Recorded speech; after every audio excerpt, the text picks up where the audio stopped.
At the police station, my husband looked Detective Brooks in the eye and said, "My wife pushed Vanessa down the hotel stairs. I saw it." Vanessa sat beside him with a blanket around her shoulders, crying into a paper cup, while Daniel placed one hand on her back like he had forgotten I was the woman wearing his ring. I did not scream, I did not beg him to take it back. I slipped my wedding ring off under the metal table, placed it beside the recorder, and called my brother. "Marcus," I said, keeping my voice steady, "pull the hallway footage from Reed Hall, start at 9:14 p.m., send it to Detective Brooks." Daniel finally turned toward me for the first time that night. He looked afraid. The police station smelled like burnt coffee, old paper, and rainwater drying on cheap floor mats. I sat under a strip of white fluorescent light in interview room 2, with my damp hair sticking to the back of my neck and a bruise blooming under the sleeve of my dress. My silver evening gown was torn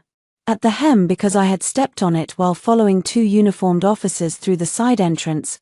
My heels sat under the table because my feet hurt too much to keep pretending this was a normal end to a charity gala. Across from me sat my husband. Daniel Hart had not loosened his tie. Of course he had not.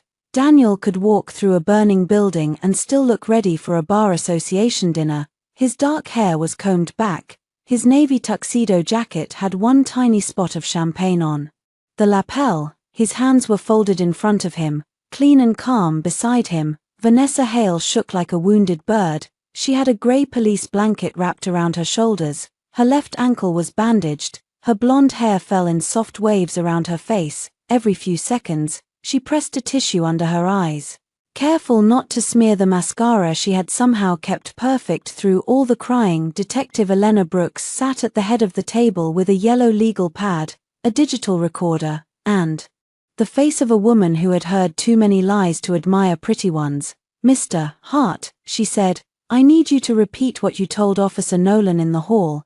Daniel inhaled like the truth hurt him. Then he gave it anyway. "My wife pushed Vanessa down the hotel stairs," he said. "I saw it." My fingers went cold, not because I was surprised that he chose Vanessa. He had been choosing her in small ways for months. He answered her calls during our dinners. He left our bed to talk her through panic episodes. He corrected me when I called her his ex, saying, "She is an old friend. Olivia, don't make it ugly." No, the coldness came because this was different. This was not a late-night phone call. This was not a hand on her back. This was not him forgetting our anniversary dinner because Vanessa's non-profit had an emergency. This was a police station. This was a statement. This was my husband putting a crime in my hands because the woman beside him had cried well enough. Detective Brooks looked at me, but she did not interrupt him. Daniel kept going. We were at the top of the east stairwell outside the ballroom. Vanessa was leaving because Olivia had already confronted her inside. Olivia was angry. She has been angry for months. Vanessa made a soft sound. Daniel put his hand over hers. I stared at their hands. His thumb moved once, comforting her. That tiny motion hurt more than the accusation. It was familiar. He used to do that to me in crowded rooms when he knew I wanted to leave. One touch, one silent promise. "I am here. I see you tonight." He used it to keep another woman steady while he destroyed me. Detective Brooks wrote something down. "What did Mrs. Hart say before the alleged push?" she asked. Daniel's eyes flicked toward me. He did not hold my gaze. "She said Vanessa had ruined our marriage." "I didn't," I said. My voice sounded too calm. Daniel sighed. The way he did when he wanted people to think I was being difficult. "Olivia." That one word carried 4 years of training. "Olivia. Don't embarrass me, Olivia." "Not here, Olivia. Calm down, Olivia. You're making yourself look unstable." Detective Brooks raised one hand. "Mrs. Hart, you'll get a chance to respond." "Mr. Hart, continue." Daniel leaned forward. He was good at this. He knew how to shape a room. He knew when to sound reluctant and when to sound pained. In court, he could make a jury believe he hated accusing someone, which made the accusation land harder. "Vanessa tried to walk away," he said. Olivia grabbed her arm. Vanessa pulled back. Then Olivia shoved her. Vanessa covered her mouth. I watched her shoulders shake under the blanket. Her right hand slipped out to touch the thin gold bracelet on her wrist, the bracelet that was part of it too at Reed Hall, 20 minutes after the alleged fall. Vanessa had claimed her grandmother's emerald bracelet was missing. She said she had worn it all evening. She said I had admired it in the ladies' room. She said I had followed her into the stairwell. Angry and jealous, and after I pushed her, the bracelet disappeared. A push could be explained as panic, theft could be painted as spite. Together, they made me look violent and unstable. Detective Brooks turned to Vanessa. Ms. Hale, you stated earlier that the bracelet was on your wrist when Mrs. Hart approached you. Vanessa nodded. Yes, it was my grandmother's. She died last year. Olivia knew what it meant to me. I never saw that bracelet before tonight, I said. Daniel finally looked at me. His expression was not anger, it was warning. Please don't, he said softly. It was almost tender. That was the worst part. He still thought tenderness could guide me back into silence. Detective Brooks tapped her pen once. Mr. Hart, did you see Mrs. Hart take the bracelet? Daniel paused. There it was. The smallest gap. No, he said, but she was the only one close enough. That is not an answer, Detective Brooks said. Daniel's jaw tightened. Vanessa leaned toward him. Daniel, I can't do this.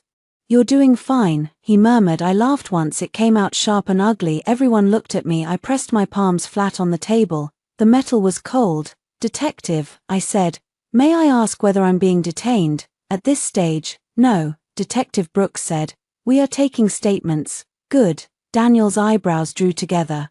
Olivia, don't make this worse. I reached for my wedding ring. It sat on my finger like a polished little lie. Platinum band, oval diamond. Daniel had proposed on the terrace of Reed Hall 3 months after my father died. He had said he loved the way I protected people. He had said he did not want Reed money, Reed influence, or Reed doors. He wanted me. I twisted the ring off. Daniel stopped breathing for 1 second. I placed it on the table beside the recorder. The sound was small, but in that room, it landed like a gavel. Mrs. Hart, Detective Brooks asked. I would like to make sure the evidence is preserved before I answer anything else. Daniel sat back. Evidence. I took out my phone. Daniel's voice sharpened. Olivia. I ignored him and called my brother. Marcus answered on the second ring, his voice rough with concern. Liv, where are you? I have been calling you. I'm at the downtown precinct, I said. Interview room 2. Daniel just told Detective Brooks he saw me push Vanessa down the east stairwell. Silence. Then Marcus said, he said what? Pull the hallway footage from Reed Hall, east stairwell, ballroom level, loading corridor, and service elevator. Start at 9:14 p.m., send it directly to Detective Elena Brooks, badge number. Detective Brooks blinked once, then gave it. I repeated it to Marcus. Daniel pushed his chair back. This is inappropriate. Detective Brooks looked at him. Sit down, Mr. Hart. He sat, but his face changed, the careful sorrow cracked, and something harder showed through. Vanessa stopped crying. I noticed that before anyone else did. Her tissue hovered under dry eyes, her lips parted slightly. Fear sharpened her face, made it less soft. Olivia, she whispered. Why are you doing this? I looked at her. Because one of us should tell the truth tonight. Her eyes filled again, fast and practiced. Daniel turned to the detective. My wife is upset. She comes from a powerful family. Reed Hall belongs to her brother's foundation. This is exactly why I worried about evidence being manipulated. I almost admired him. He moved quickly. He always did. If the evidence was coming, discredit the source before it arrived. Detective Brooks did not look impressed. You can raise concerns after we receive it. My concern is now, Daniel said. She has access. Her brother has access. They can cut and edit anything. I opened my phone and placed it on the table. Marcus is sending the direct export to the department email, I said, with system metadata. He can also preserve the full server logs. He will not send it to me. Daniel's mouth closed. Vanessa looked down at her lap. Detective Brooks wrote another note. 5 minutes passed. Nobody spoke from somewhere. Outside the room came the muffled sound of a printer, a phone ringing, a man coughing. The normal life of a police station continued around us while my marriage sat on a metal table and bled out. My phone buzzed first. A text from Marcus sent. Detective has link. Do not leave with Daniel. Do not sign anything.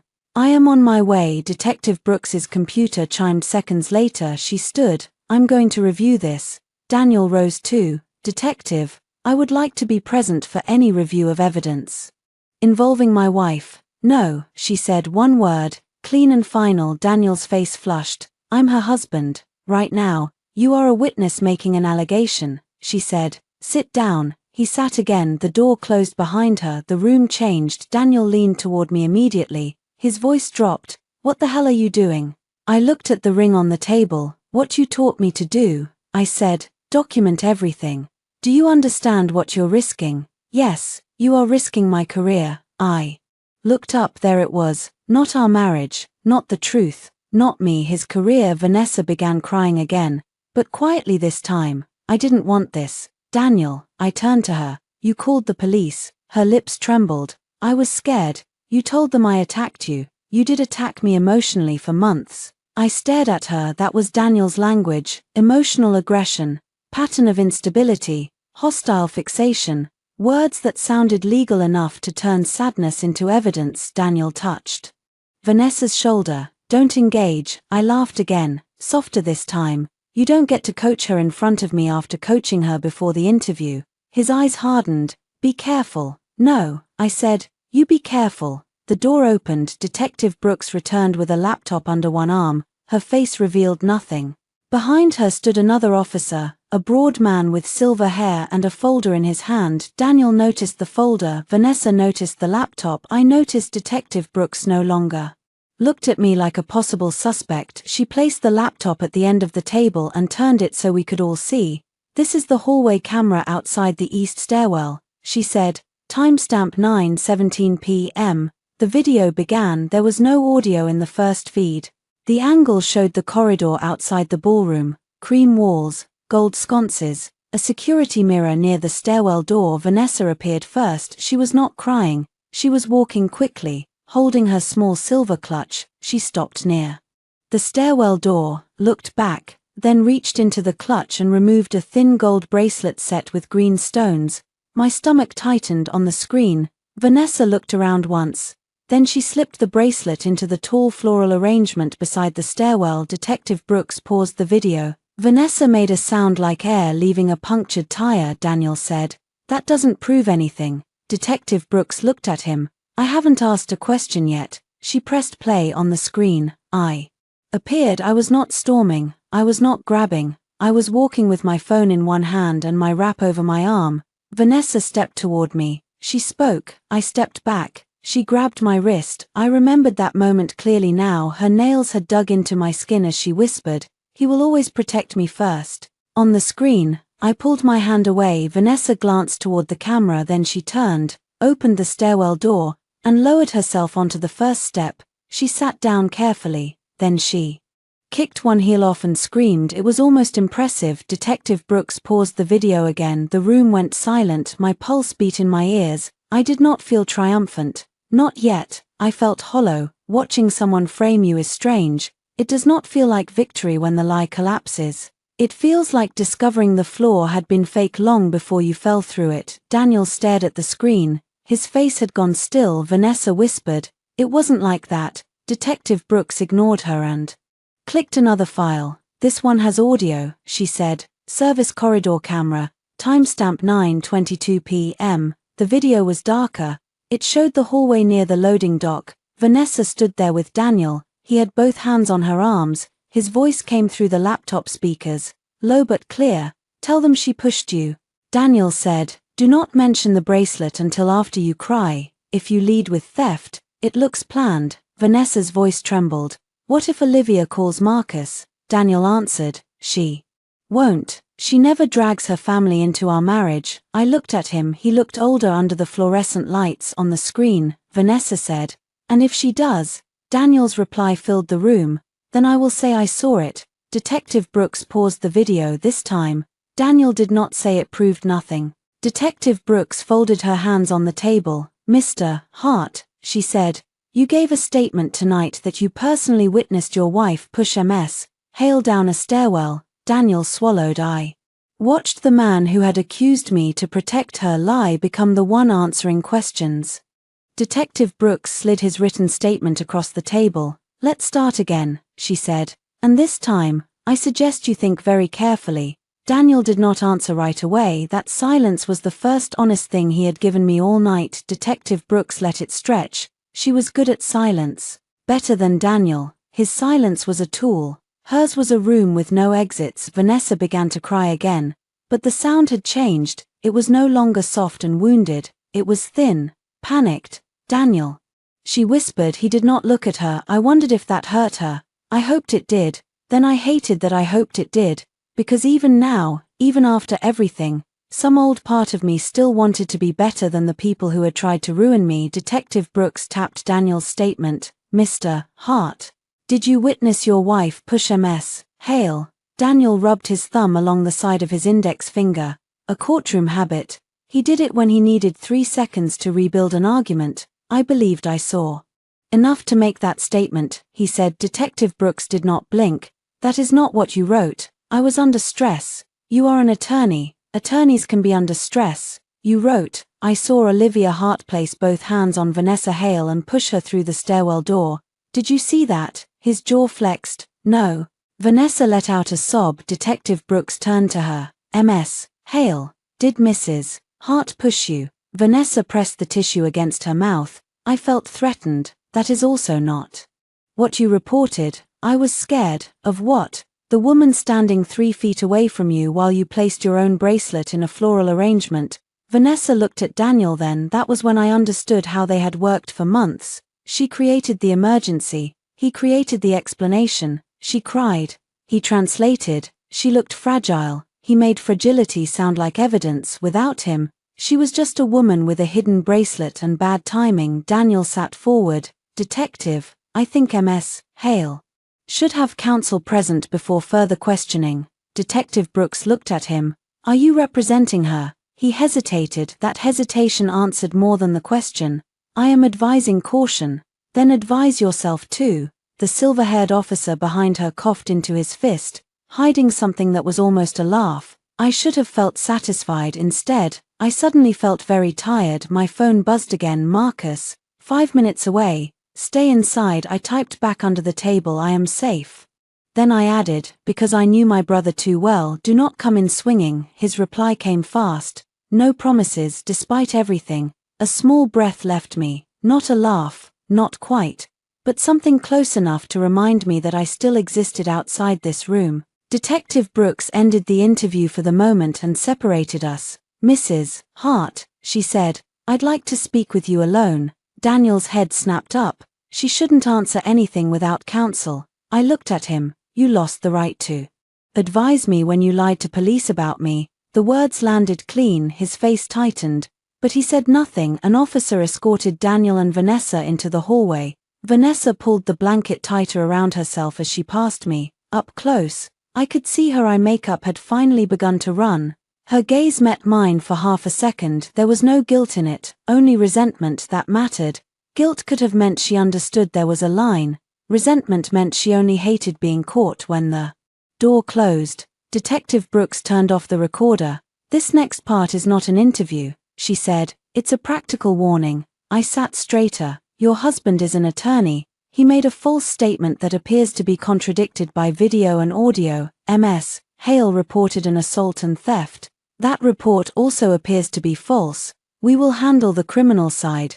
You need to protect yourself on the personal side. I know. Do you? I looked at her. Then her expression had softened, but only slightly. Not pity. I was grateful for that. Pity would have cracked me open. Tonight is not the first time he made me sound unstable. I said. She leaned back. I continued because once I said the first sentence, the next one had been waiting for months. He uses careful words. Emotional, jealous, overwhelmed, sensitive. He says them in front of people who matter. Doctors, donors, his partners, my family friends. He doesn't call me crazy. He just leaves a trail of breadcrumbs leading there. Detective Brooks nodded once. Then collect the trail. I will. Do not discuss evidence with him outside counsel. I won't. Do not let him take your phone. I almost smiled. He already tried that once tonight. Then assume he'll try again. She wrote something on a card and slid it to me. This is the case number. Ask for copies of anything you are entitled to through proper channels. If anyone pressures you to change your statement, document it. I took the card. The door opened before I could respond. Marcus stepped into view behind the officer like a storm in a wool coat. My brother was 40, tall, broad-shouldered, and usually calm in the way men with money were trained to be calm. Tonight his hair was wet from rain, his collar was crooked, and his eyes went straight to my bare left hand, then to the ring on the table, then to my face. "Liv," he said. I stood for one dangerous second. I thought I might cry. I did not. Marcus crossed the room and hugged me carefully, as if checking for broken bones. "Are you hurt?" "Not badly." "That wasn't my question. I'm not badly hurt." His arms tightened. Then he stepped back and looked at Detective Brooks. "Thank you for reviewing the files quickly." "Thank your sister," she said. She knew exactly what to ask for. That mattered too. Marcus heard it. His expression shifted. He wanted to protect me, but he knew me well enough to know I needed to remain the person acting, not the person being carried. Daniel appeared in the hallway behind the glass. He saw Marcus and looked away. I had once believed Daniel respected my brother. Now I realized he had only respected the doors Marcus could open. Detective Brooks allowed me to leave after a short formal statement. I told her exactly what happened at Reed Hall. Vanessa had cornered me outside the ballroom after Daniel spent half the night standing beside her at the donor table. She told me I looked tired. She told me Daniel hated coming home to tension. She said some men needed softness, not a wife who treated marriage like a production schedule. I told her to stay away from my husband during foundation events. She smiled and touched my wrist. "He already told me you would say that," she had whispered. I pulled away and left. That was the whole assault. My refusal to stay grabbed. When I finished, Detective Brooks turned the recorder off. "You can go home," she said. But I wouldn't go alone. Daniel was waiting near the front desk. Vanessa sat on a bench nearby, speaking to an officer, without the blanket. She looked smaller. Daniel's tuxedo jacket was draped over her shoulders. My ring was in a small evidence envelope in my purse because Detective Brooks had told me to take it. I did not put it back on. Daniel stepped toward me. "Olivia, we need to talk." Marcus moved slightly in front of me. I touched his arm. "No, let him." Daniel's eyes flashed. He hated when I refused the role he assigned me. "Not here," he said. "Here seems appropriate." His voice dropped. "You have no idea what you've done." I stared at him. "I know exactly what I did. I stopped letting you make me the cost of protecting her." His eyes flicked toward Marcus. "This is between me and my wife," I said. "You made it between me and the police." A uniformed officer at the desk looked up. Daniel noticed and lowered his voice further. Vanessa was terrified. "She made a mistake. I made a mistake. But if this goes forward, it will ruin lives. Mine was supposed to be one of them. Don't be dramatic." There it was again, the little blade he used when the big one looked too cruel. Marcus shifted beside me, but I kept my gaze on Daniel. "You accused me of a crime. I was trying to protect someone in shock. You were protecting a lie." He leaned closer. "Olivia, listen to yourself. This jealousy has been eating you alive. You called your brother like you always do when you want power behind you. You turned one ugly moment into a war.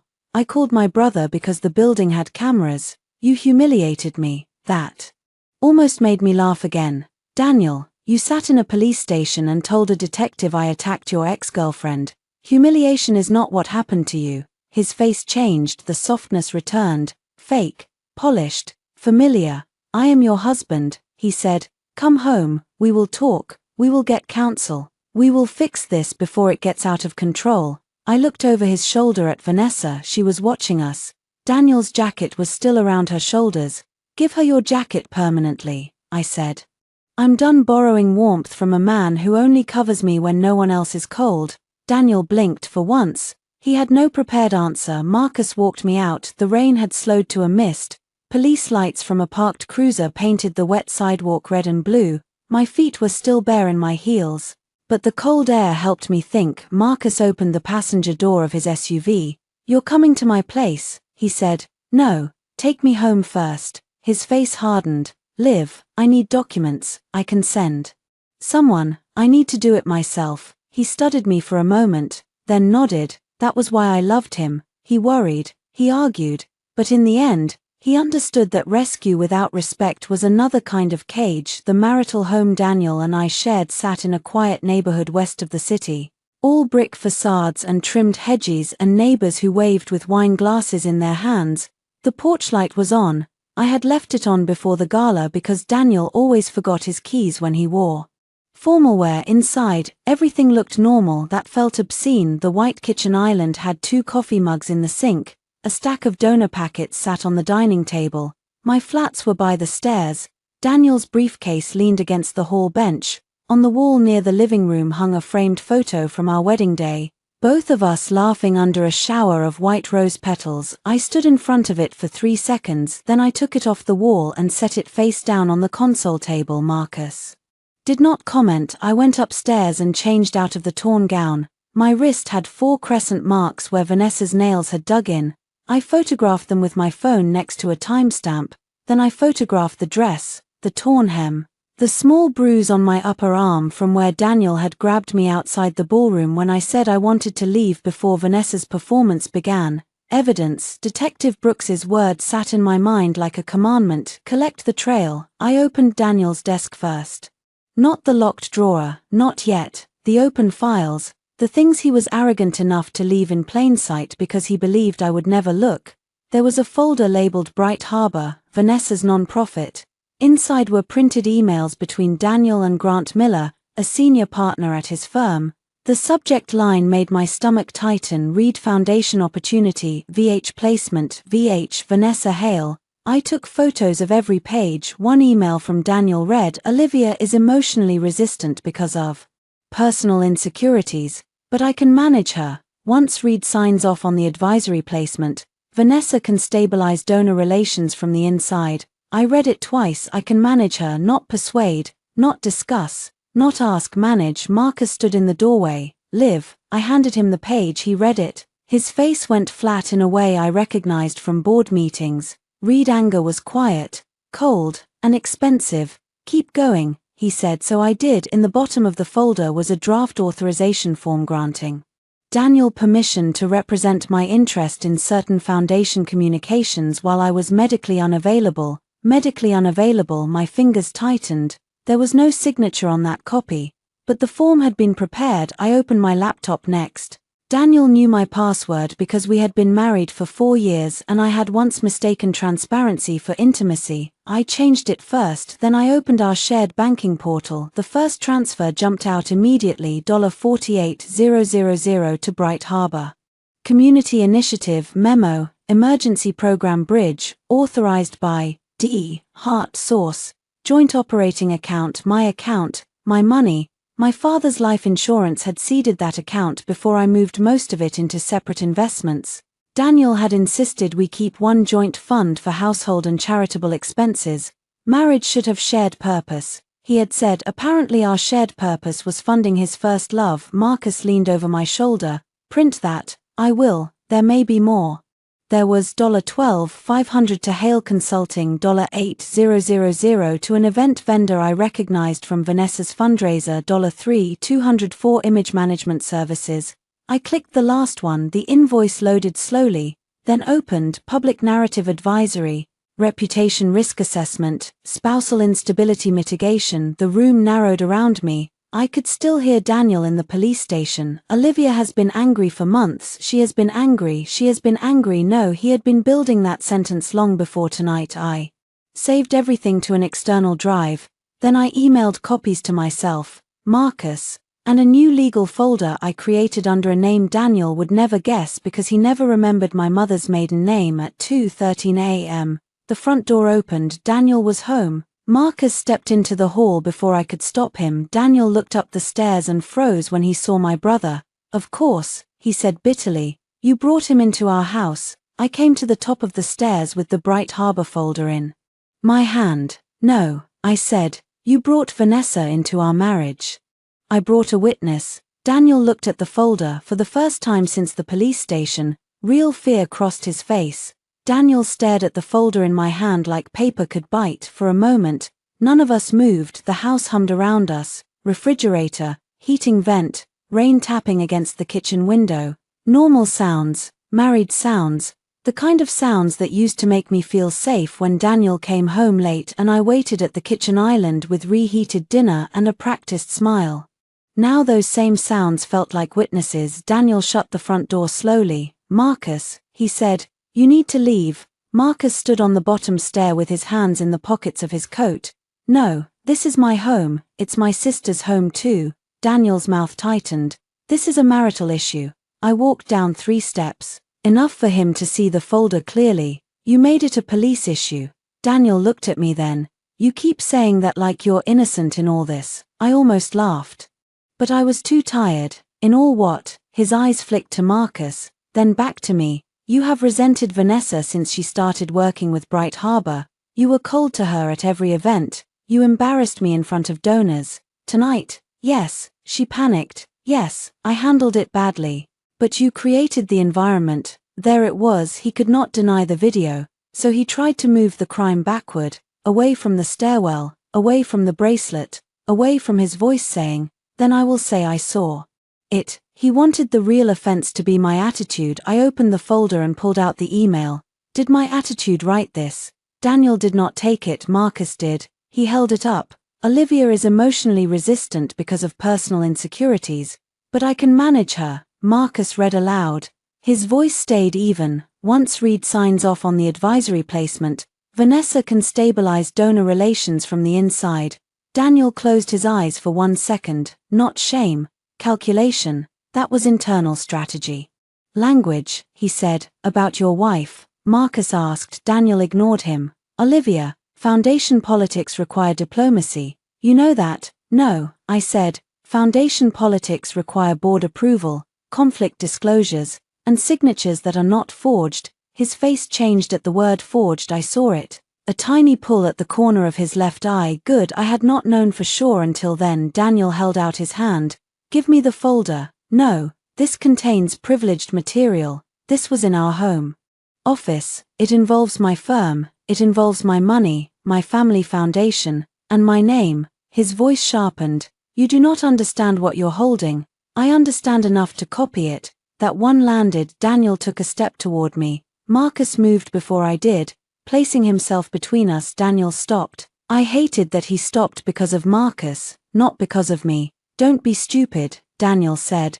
But his eyes stayed on my brother. If she leaks privileged documents, she exposes herself. Marcus smiled without warmth. Daniel, the next time you try to scare my sister with half a legal sentence, make sure the half you left out doesn't matter. Daniel's face reddened. I stepped around Marcus. No more talking tonight. I said, I am taking my laptop, my documents, and my clothes.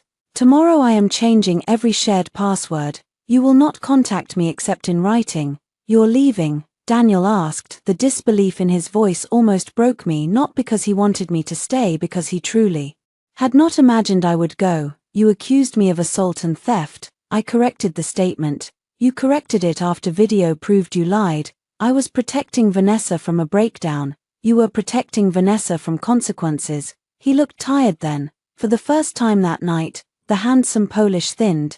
Underneath was a man I knew too well, a man who hated losing more than he loved anyone. You think Marcus can save you from what comes next? He asked. I felt my brother stiffen. I answered before he could. No, I am saving myself from what already came. I went upstairs and packed, not everything, not the wedding china, not the framed degrees, not the cashmere coats Daniel's mother gave me every Christmas because she said my own clothes were too documentary set. I packed what mattered: passport, birth certificate, external drives, my mother's earrings, work cameras, the small leather notebook where I kept project passwords, the blue sweater my father wore when he took me sailing the summer before he died. Daniel did not come upstairs. That was another kind of answer. By the time I came down, he was in the kitchen with a glass of water he had not touched. Marcus had taken the folder to the dining table and was photographing every page under the chandelier. Daniel looked at my suitcase.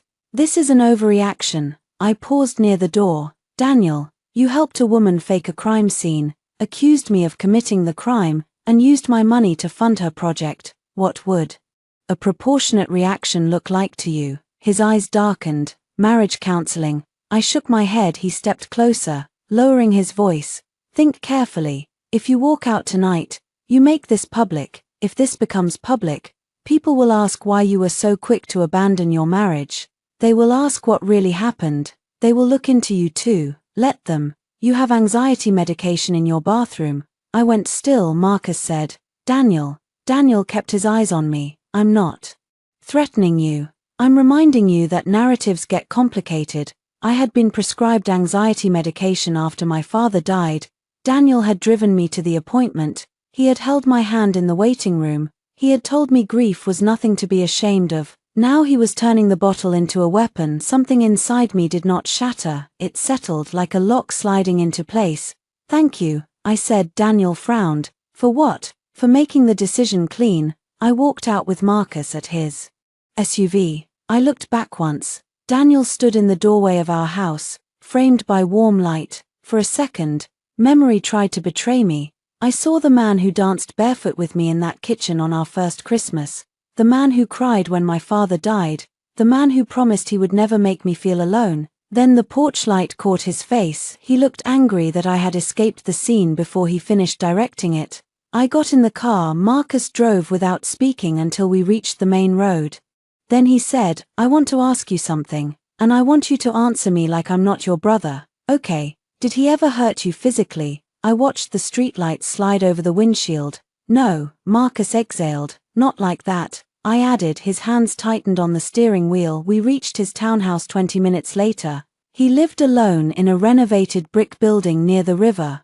All steel shelves and books and expensive coffee equipment he never used properly. He put me in the guest room and set a glass of water on the nightstand. Then he placed a black folder beside it. Lawyer names, he said. Choose your own. I won't choose for you. Thank you. He leaned against the doorframe. I can handle the foundation side tonight. No, send me what I need in the morning. Live, sleep. I will sleep when I know what he signed. Marcus looked like he wanted to argue. Then he nodded once. I sat on the bed after he left and opened my laptop again. My hands shook for the first time, not from fear, from the delayed violence of being believed by no one in the room where my husband lied, then suddenly believed by a screen. Evidence had saved me tonight, but the fact that I needed saving from my own husband sat heavy in my chest. I opened the shared cloud drive. Daniel had folders for everything: taxes, insurance, house repairs, gala lists, legal templates. He trusted organization because he assumed control lived there. I found the Bright Harbor folder in 6 minutes. Most files matched the printed copies, one did not. Authorization _draft_final, PDF ORH, Olivia Reed Hart. I opened it. It was a legal authorization allowing Daniel Hart to act as my representative for foundation-related advisory discussions during a period of personal distress following a marital crisis. The document had my typed name, no signature, but the metadata showed it had been created 3 weeks before the gala, 3 weeks before Vanessa hid the bracelet, before Daniel lied to Detective Brooks, before the police station. The marital crisis had not happened yet. He had prepared paperwork for it anyway. My phone buzzed. Unknown number. I should have ignored it. I answered. Vanessa's voice came through softly. Olivia, I know you hate me right now. I sat very still. I don't hate you, I said. I see you. A pause, then her voice changed, less fragile, more herself. Then see this clearly. Daniel is going to choose the life that protects him. If you make him choose between his career and your pride, he won't choose you. My pride didn't file a false police report. She laughed under her breath, still pretending this is about the police. You don't get it. Daniel knows how to make people believe him. You have one video. He has years of being the reasonable one. I reached for the notebook beside me and wrote the time. Are you threatening me? I'm warning you. The Reed Foundation board meets Friday. If you keep pushing this, Daniel will make sure they see what he has been living with. What has he been living with? A wife who tracks him, a wife who resents his friends, a wife who needs medication to attend dinners, a wife who makes scenes and then hides behind her brother. There it was again, the trail, only this time, it came from Vanessa's mouth. Vanessa, I said, did Daniel tell you to call me? Silence. No. Good. Then this one is yours. I ended the call and saved the recording. Then I opened a new document and titled it Timeline. At the top, I wrote 9:17 p.m. Vanessa hides bracelet. 9:22 p.m. Daniel coaches Vanessa to lie. 10:08 p.m. Daniel gives false statement. 2:47 a.m. Vanessa threatens reputation smear. I stared at the list. For 4 years, I had treated my marriage like a private room. No matter how loud the fight, no matter how cold the silence, I closed the door. I thought privacy was respect, now I understood privacy had become the place Daniel hid the evidence. At 5:40 a.m., I found the first forged signature. It was not on the authorization form, it was on a smaller document attached to a vendor agreement for Bright Harbor's upcoming donor series. The signature was digital, a slanted version of my name pasted under a clause stating I had no objection to Daniel Hart communicating with Reed Foundation staff regarding the Hale advisory integration. My hand went numb around the mouse. He had not just planned to manage me, he had already begun replacing me. I sent the file to Marcus with one line, "This is not my signature." His reply came immediately, "Do not touch anything else. We start formal preservation now." I looked out the window. Dawn had turned the river gray. Somewhere across the city, Daniel was probably preparing his version of me. Unstable wife, jealous wife, medicated wife, powerful family, dangerous influence. I closed the laptop and finally lay down, but sleep did not come. Only one sentence did, clean and steady. I would not defend the woman he invented. I would bury her with evidence and walk away as myself. At 8:03 a.m., I called Reed Family Foundation's General Counsel from Marcus's kitchen table. My voice sounded normal. That surprised me. The rest of me looked like someone had dragged me through a storm drain in formal wear. I wore one of Marcus's old university sweatshirts. My hair was damp from a shower that had not made me feel clean, and my left hand kept feeling too light without the ring, but my voice did not shake. "Elaine," I said when she answered, "I need to revoke all informal and formal communication authority Daniel Hart has used in connection with my foundation role." There was a pause. Elaine Mercer had been my father's attorney before she became the foundation's general counsel. She was in her 60s, elegant in the way sharp knives were elegant, and she did not waste questions. "Effective immediately?" she asked. "Effective retroactively where possible, but immediately for notice, reason, potential unauthorized representation, possible forged signature, and active conflict of interest involving Bright Harbor Community Initiative and Vanessa Hale." This time the silence lasted longer. Then Elaine said, "Are you safe?" The question nearly undid me. "Yes." "Are you with Marcus?" "Yes." "Good. Send me everything. Do not contact Daniel directly. Do not use shared devices. Do not sign anything." "And Olivia?" "Yes." "I have been waiting for this call longer than you think." I closed my eyes. That hurt in a different way, not because she blamed me, because someone had seen the shape of the cage before I did.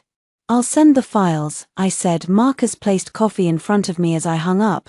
"You need food," he said. "I need passwords changed." "You need both. I can eat while changing passwords." He gave me a look. I took the toast he offered and opened my laptop. By 9, Elaine had issued formal notices to foundation staff, Reed Hall management, the board chair, and outside vendors. "Daniel Hart is not authorized to represent, speak for, approve, negotiate, or otherwise act on behalf of Olivia Reed Hart or Reed Family Foundation interests." Bright Harbor's advisory placement review was paused pending verification of submitted materials.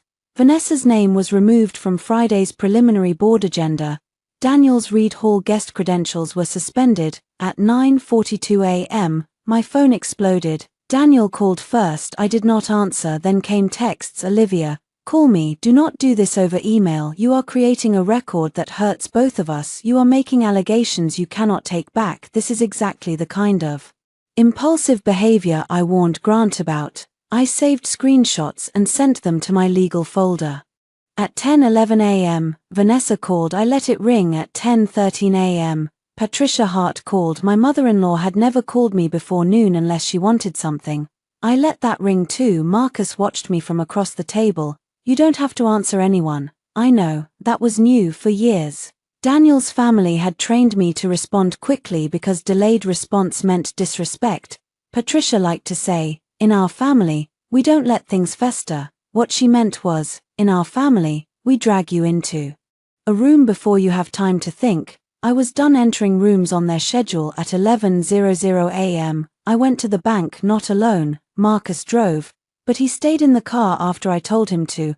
I needed to walk in by myself. The branch manager, a woman named Diane with silver glasses and a calm smile, ushered me into her office. I had met her twice with Daniel. Both times, he had done most of the talking. Today, I placed my ID on her desk and said, I need to freeze outgoing transfers from the joint operating account pending review of unauthorized activity. I also need statements for the last 12 months and confirmation of all users with access. Diane's expression shifted from professional warmth to professional caution. Is there a dispute between account holders? Yes. Are you alleging fraud? I am documenting unauthorized transfers and possible misuse of funds. She nodded. Then we'll proceed carefully. Carefully took 2 hours. Daniel called 9 times during those 2 hours. Diane printed statements, highlighted access logs, and confirmed what I had already feared.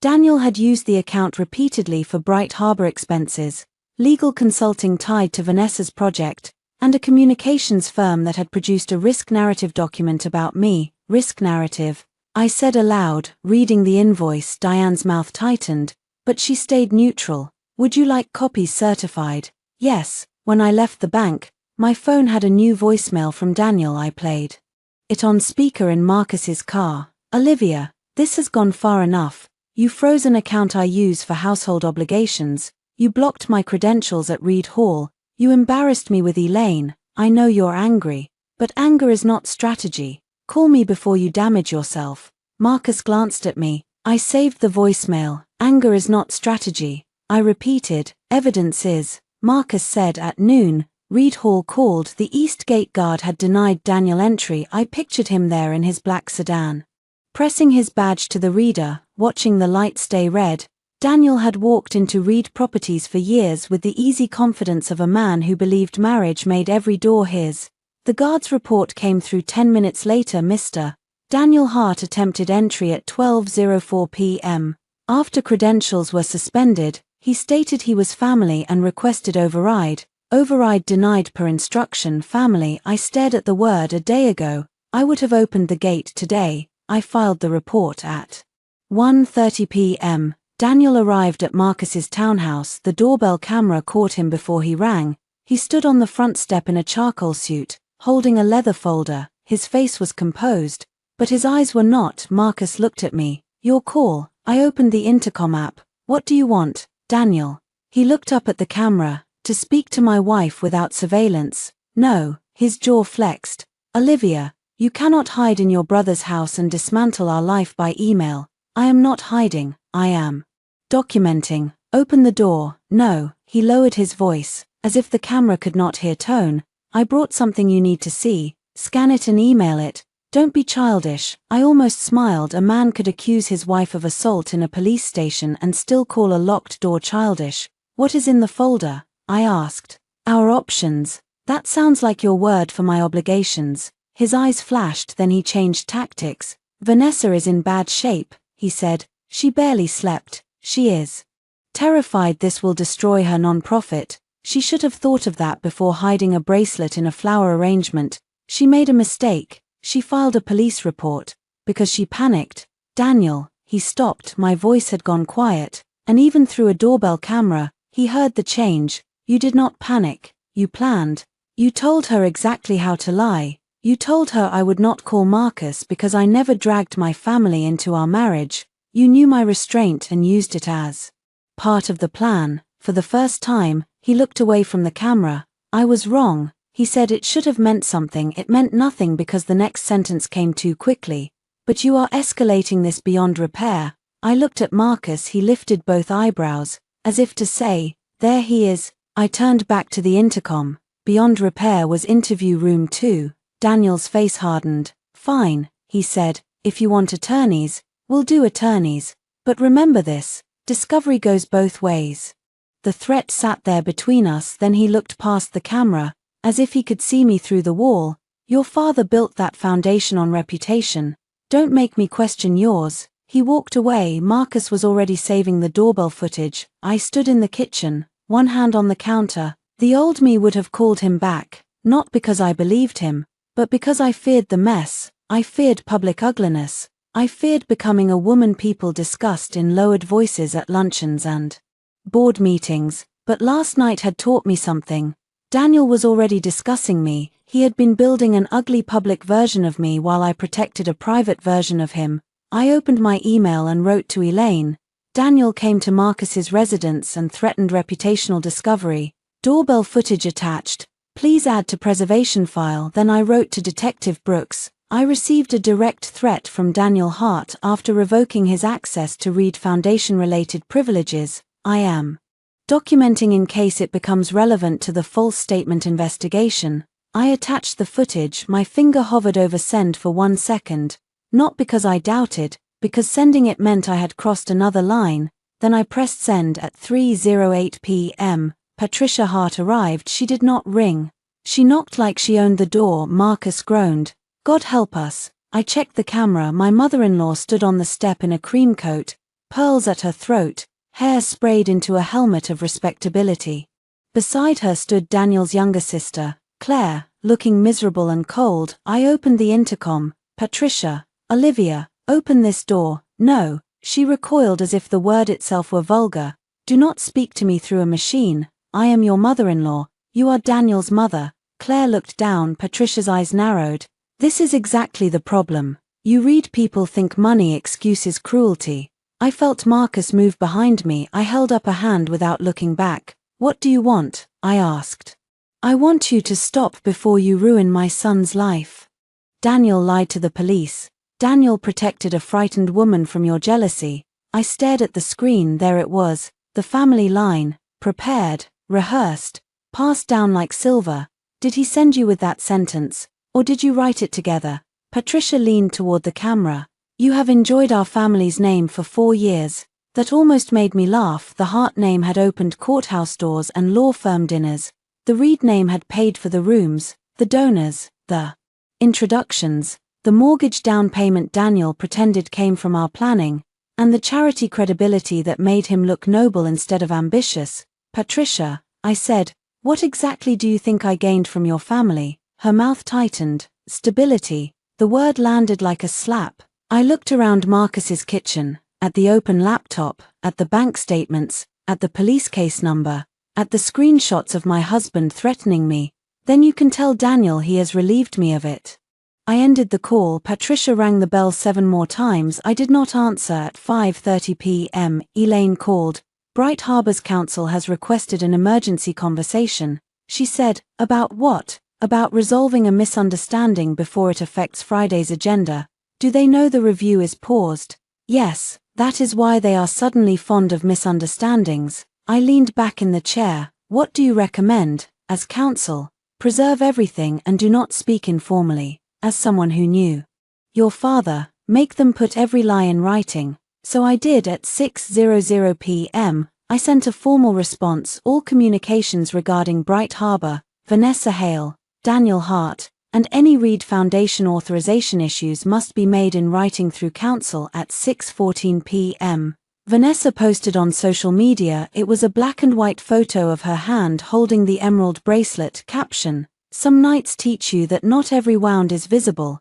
Grateful for those who stand beside truth when it is hard. No names, no details, just enough. Within minutes, comments appeared. You're so strong. People are cruel when jealous. So glad Daniel was there. I stared at the screen until the words blurred. Then I took a screenshot. Marcus sat across from me, watching carefully. You okay? He asked. No. It was the first honest answer I had given him. He nodded. I took a breath and opened my own account. I did not post the video, not yet. Instead, I posted one sentence: truth does not need to be protected by a false police statement. Then I closed the app. My hands shook afterward, not from regret, from the knowledge that I had finally stopped whispering in a room built by people who wanted me quiet. At 8:02 p.m., Detective Brooks emailed Mrs. Hart, please preserve all communications from Daniel Hart, Vanessa Hale, Patricia Hart, and any representatives. We may need to schedule follow-up statements. At 8:05 p.m., Daniel texted, you just made a mistake. At 8:06 p.m., I replied, for the first time since leaving the house, no. Daniel, I revoked one. Daniel's apology arrived in a florist box. White roses, not red. Red would have admitted passion. Pink would have admitted softness. White roses were Daniel's favorite kind of apology because they looked like innocence arranged by a professional. The card read, dinner tonight. My mother's house. 7. We need to speak as a family. No, I'm sorry. No question mark. Just a summons dressed as a peace offering. I photographed the card, the box, and the delivery label. Then I put the flowers in Marcus's trash can. He walked in with a grocery bag and stopped. Those expensive, probably, good trash can. Then, I almost smiled. By then, it had been 2 days since the police station. 2 days of emails, statements, screenshots, and Daniel trying every door he had once used freely. He had texted, he had called, he had sent Grant Miller from his firm to leave a voicemail about unnecessary escalation. He had asked a mutual friend to check whether I was safe from Marcus's influence. He had even sent a calendar invitation titled Marriage Repair Conversation. I declined it, but the dinner invitation was different. Patricia's house meant witnesses. Witnesses meant pressure. Pressure meant someone wanted me to do something I would not do alone, so I called Elaine. Go, she said. I blinked. You want me to go? I want you to go if you feel safe. Record if state law permits. Do not drink anything you did not pour yourself, and sign nothing. That's a very specific answer. I have dealt with families like the Harts for 30 years. I looked at the white roses in the trash. What do you think they want? A joint statement, maybe an apology, possibly a release. Daniel needs the police matter softened before his firm decides whether to distance itself. Should I bring Marcus? No, they expect Marcus. Bring yourself and a fully charged phone. So I went. Patricia Hart lived in a stone house with black shutters and a circular driveway, the kind of place where every holiday looked like a magazine spread and every argument happened under oil portraits of dead men. When Daniel and I first married, I tried to belong there. I brought wine. I learned which serving spoons went with which dish. I laughed when Patricia said read women were a little intense and pretended not to hear the warning under it. Tonight, I parked behind Daniel's car and stayed in the driver's seat for 1 minute. Then I started the voice recorder on my phone and placed it in the inner pocket of my coat. Daniel opened the door before I rang. He looked tired. That was new. His tie was loosened. Stubble shadowed his jaw. For a moment, memory tried again. It brought me the Daniel who stayed up all night when I had the flu, who made terrible pancakes on Sundays, who once sat on the bathroom floor with me after a failed pregnancy test and said, "We have time." Then he looked at my left hand and said, "You didn't wear your ring." Memory died quickly. No, pain crossed his face. Maybe real, maybe useful. With Daniel, I no longer separated the two. "Come in," he said. The dining room was set for 5. Patricia sat at the head of the table. Claire sat halfway down, twisting her napkin. Daniel's father had died years earlier, but his portrait hung over the sideboard. Judging everyone equally, Grant Miller sat beside Daniel's empty chair, wearing a grey suit and the expression of a man attending dinner only because money required it. "Grant," I said. He stood. "Olivia, thank you for coming. Did I have a choice?" His smile did not reach his eyes. Everyone has choices. That's what Daniel is learning. Patricia's fork hit her plate. "Enough," she said. "Sit down." I remained standing. "Before we begin, is this dinner or a legal meeting?" Daniel sighed. "Olivia, that's a simple question." Grant cleared his throat. "This is a family conversation with a legal dimension." "Then I'm recording." The room froze. Patricia's face hardened. "Absolutely not." I looked at Grant. "We are in a one-party consent state. I consent." Grant's mouth tightened. Daniel stared at me like I had slapped him. "You came here to ambush us." "No, I came here to avoid being ambushed." Claire looked down at her plate for a second. I felt sorry for her. She had always been kinder than Patricia, but kindness without courage had never protected anyone in that house. Grant adjusted his cuff. "Recording changes the tone. So does a false police statement." Daniel closed his eyes. "Can we please not start there? Where would you like me to start?" The forged authorization, the joint account transfers, the social media smear, the threat at Marcus's door. Patricia stood. "You will not come into my home and accuse my son like a criminal." I looked at her. "Your son accused me like one in a police station." Silence. Then Daniel said quietly, "Mom, sit down." She did, but her hands shook with anger. We ate nothing. The food sat untouched in silver dishes while Grant opened the leather folder beside him. I recognized the folder before he pulled out the papers. Daniel had brought the same one to Marcus's front door. Grant slid a document across the table. "Olivia, this is a mutual non-disparagement and clarification statement. It does not require you to admit wrongdoing. I did not touch it. Daniel leaned forward. It says emotions were high, that statements were made in confusion, and that no party wishes to pursue criminal or reputational harm. No, you haven't read it. I heard enough. Grant kept his tone smooth, refusing to even review a de-escalation document may not look reasonable later. I turned to him. Later where? He paused. Daniel said, no one wants court. I looked at my husband. Funny, you loved official rooms when you thought I was the one answering questions. His face tightened. Patricia said, that is enough. No. I said, it isn't. My voice did not rise, but everyone heard it. Even Claire looked up. For 4 years, I sat at this table and swallowed little insults because I thought peace mattered. I let you call me intense. I let you imply my family made me difficult. I let Daniel explain me to rooms I was standing in.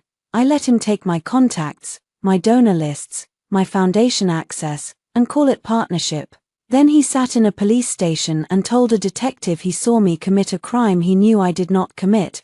Daniel's face went pale. And now, I said, tapping the document with one finger, you want me to help you call that confusion? Grant said, the video may be subject to interpretation. I looked at him slowly, Daniel's voice saying, tell them she pushed you is not impressionist art. Grant. Claire made a small sound. Patricia glared at her. Daniel leaned toward me. His voice softened. Olivia, I was wrong. The table stilled. He reached across the space between us, palm open. I was scared for Vanessa. I was angry at you. I made a terrible choice. But I am asking you as your husband not to burn down our entire life over one night.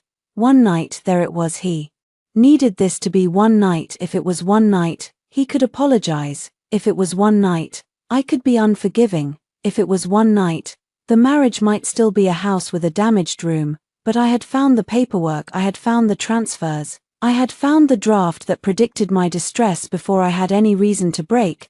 This was not one night, I said. Daniel's hand slowly withdrew. I opened my bag and placed copies of 3 documents on the table. Bright Harbor transfer, forged digital signature, reputation risk invoice. Grant reached for the invoice first. Daniel snapped, don't, that was a mistake. Grant's eyes lifted. What is this? Nothing relevant, Daniel said. I smiled faintly, then let him read it. Patricia's lips went white. Grant read in silence. With every line, his expression changed by a degree. Lawyers do not gasp, they calculate distance. When he finished, he placed the invoice down. Daniel, he said, did you engage this firm through a client matter? Daniel's face hardened. This is not the time. Grant pushed back from the table slightly. It was a small motion, but I saw Daniel see it. First public cost, not ruin, not yet distance. Daniel turned on me. You had no right to take files from my office, our home office,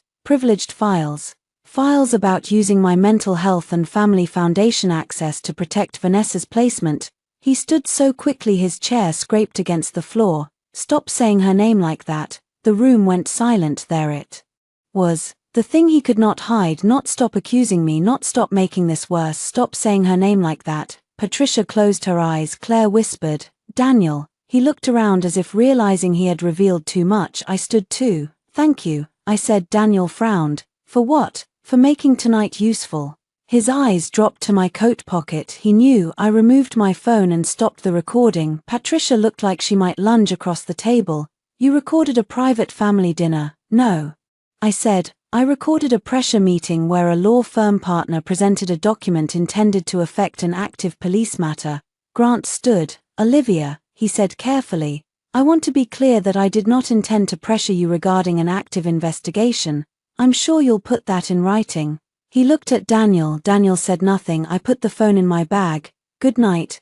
Daniel followed me into the hall. Olivia, wait. I kept walking. He caught my arm near the front door. Not hard enough to bruise, hard enough to remind me he thought he could still stop my movement. I looked down at his hand. He released me immediately. Sorry, he said. I looked up. You keep apologizing after your hand is already on me. He flinched for a second. Something like regret crossed his face. Come home, he said. No. Then where does this end? With the truth on record, and us? I looked at him for a long moment. The hallway light softened his face. I could still see the man I had married if I wanted to. That was the cruel thing about love. It did not disappear just because it learned the truth, it lingered like a bruise, tender long after the impact. Us ended when you chose a lie over my life. I said, your life, Olivia, that's dramatic. I opened the door, cold air moved between us. No, Daniel. Criminal accusations affect jobs, travel, custody, reputation, safety. You know that better than I do.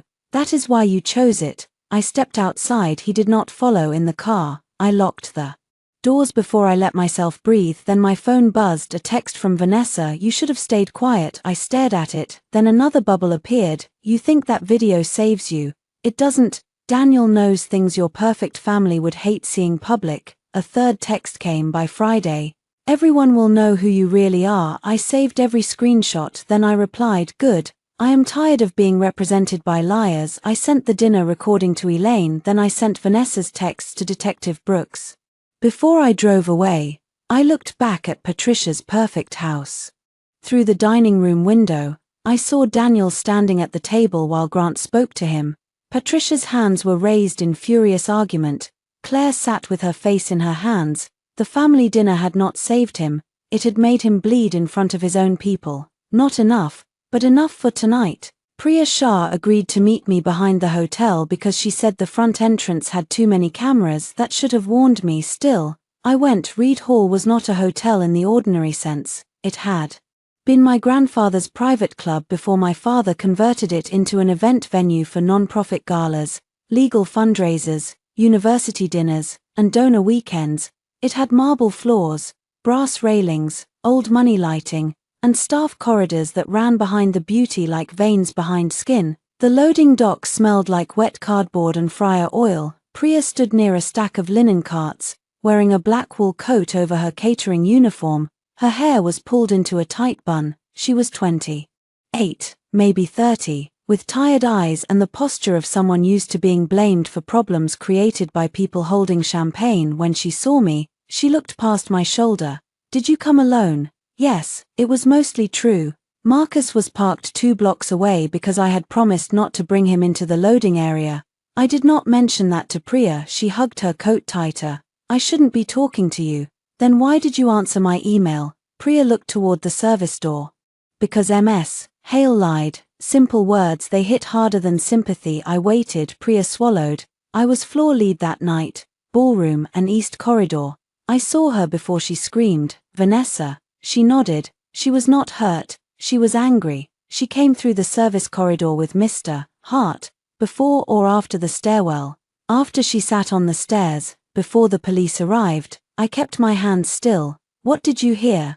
Priya looked miserable. Enough. Priya, I need more than enough. She closed her eyes briefly. He told her to cry first. He told her not to mention the bracelet too early. He said you would not call your brother because you were trained to keep family matters private. Hearing it from the video had been bad. Hearing it from a human mouth was worse. Because now I could imagine them standing where I stood. Daniel's voice low, Vanessa's face tilted up. The two of them turning my restraint into a tactic. Did anyone else hear? Maybe Lewis. He was on dish pickup.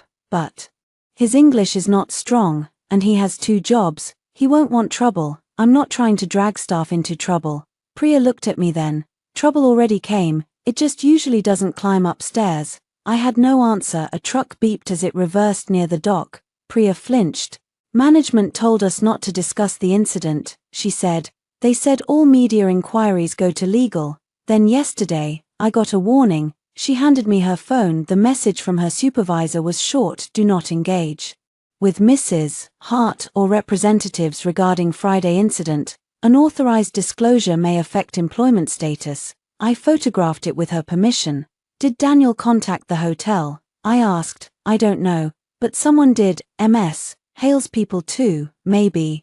Do you know about another camera near the loading dock? Priya nodded toward the far corner. Old camera, not part of ballroom security package. It belongs to delivery management. Most people forget it exists because the feed is ugly. Does it have audio? Sometimes, bad audio.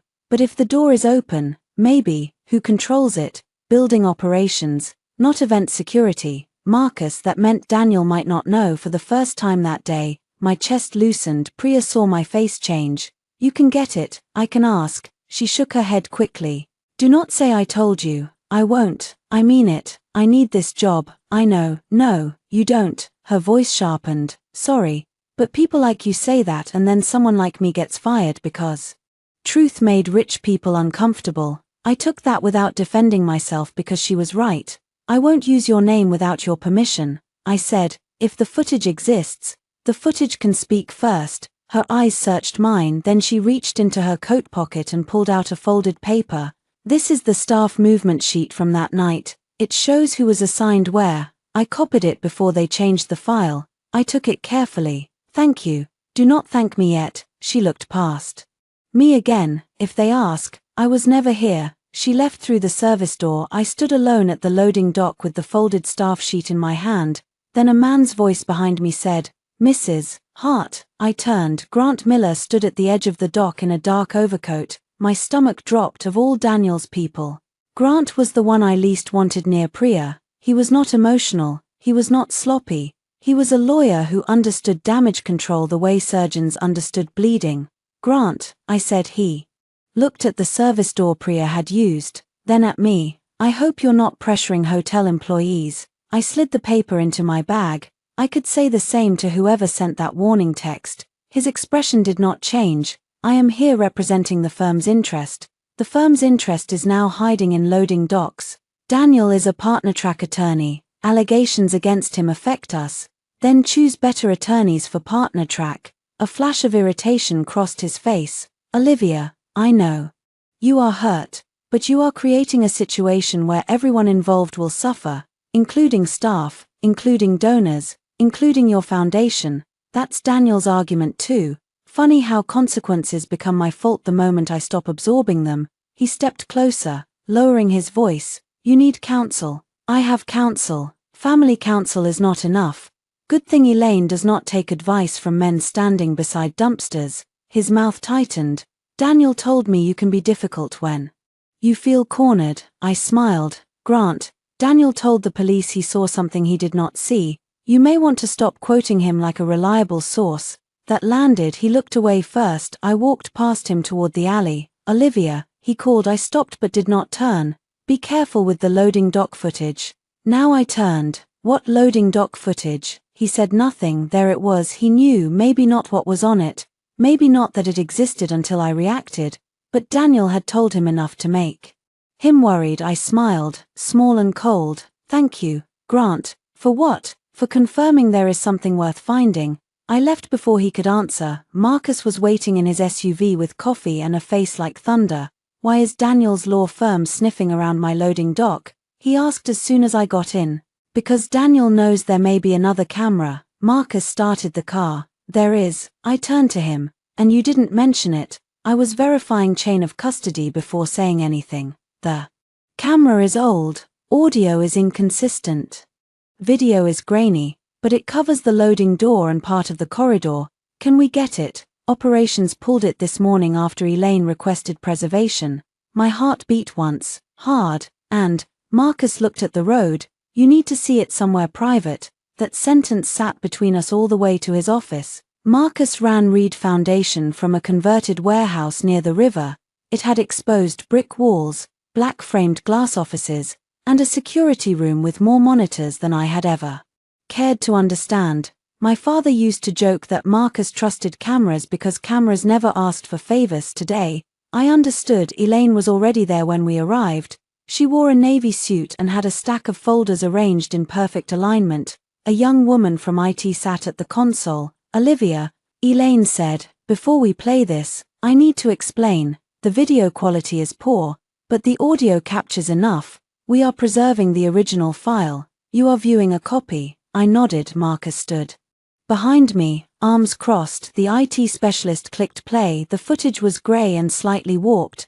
The loading dock camera pointed toward a half-open service door. At first, there was nothing but staff moving carts and a delivery man smoking near the far wall. Then Vanessa entered the frame. She was walking quickly. No limp, no tears. Daniel followed 2 steps behind. The audio crackled. Vanessa.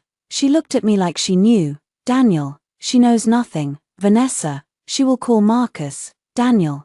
No, she won't. Vanessa. You keep saying that. Daniel moved closer, his voice dropped, but the microphone caught enough. Daniel, Olivia was raised to keep family problems private. She would rather bleed quietly than embarrass the name. Trust me. I gripped the edge of the desk. The video continued. Vanessa, and the bracelet. Daniel, you found it missing after the fall. You were disoriented.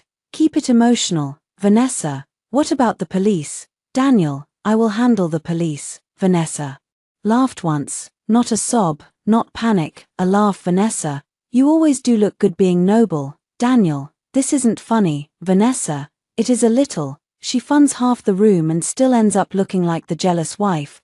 Daniel did not correct her. That was the moment that hurt, not because Vanessa mocked me, because Daniel let her. Then he said, after Friday, you get the advisory seat. Keep your head down until then. Elaine paused the video. The room was silent. I looked at the frozen image.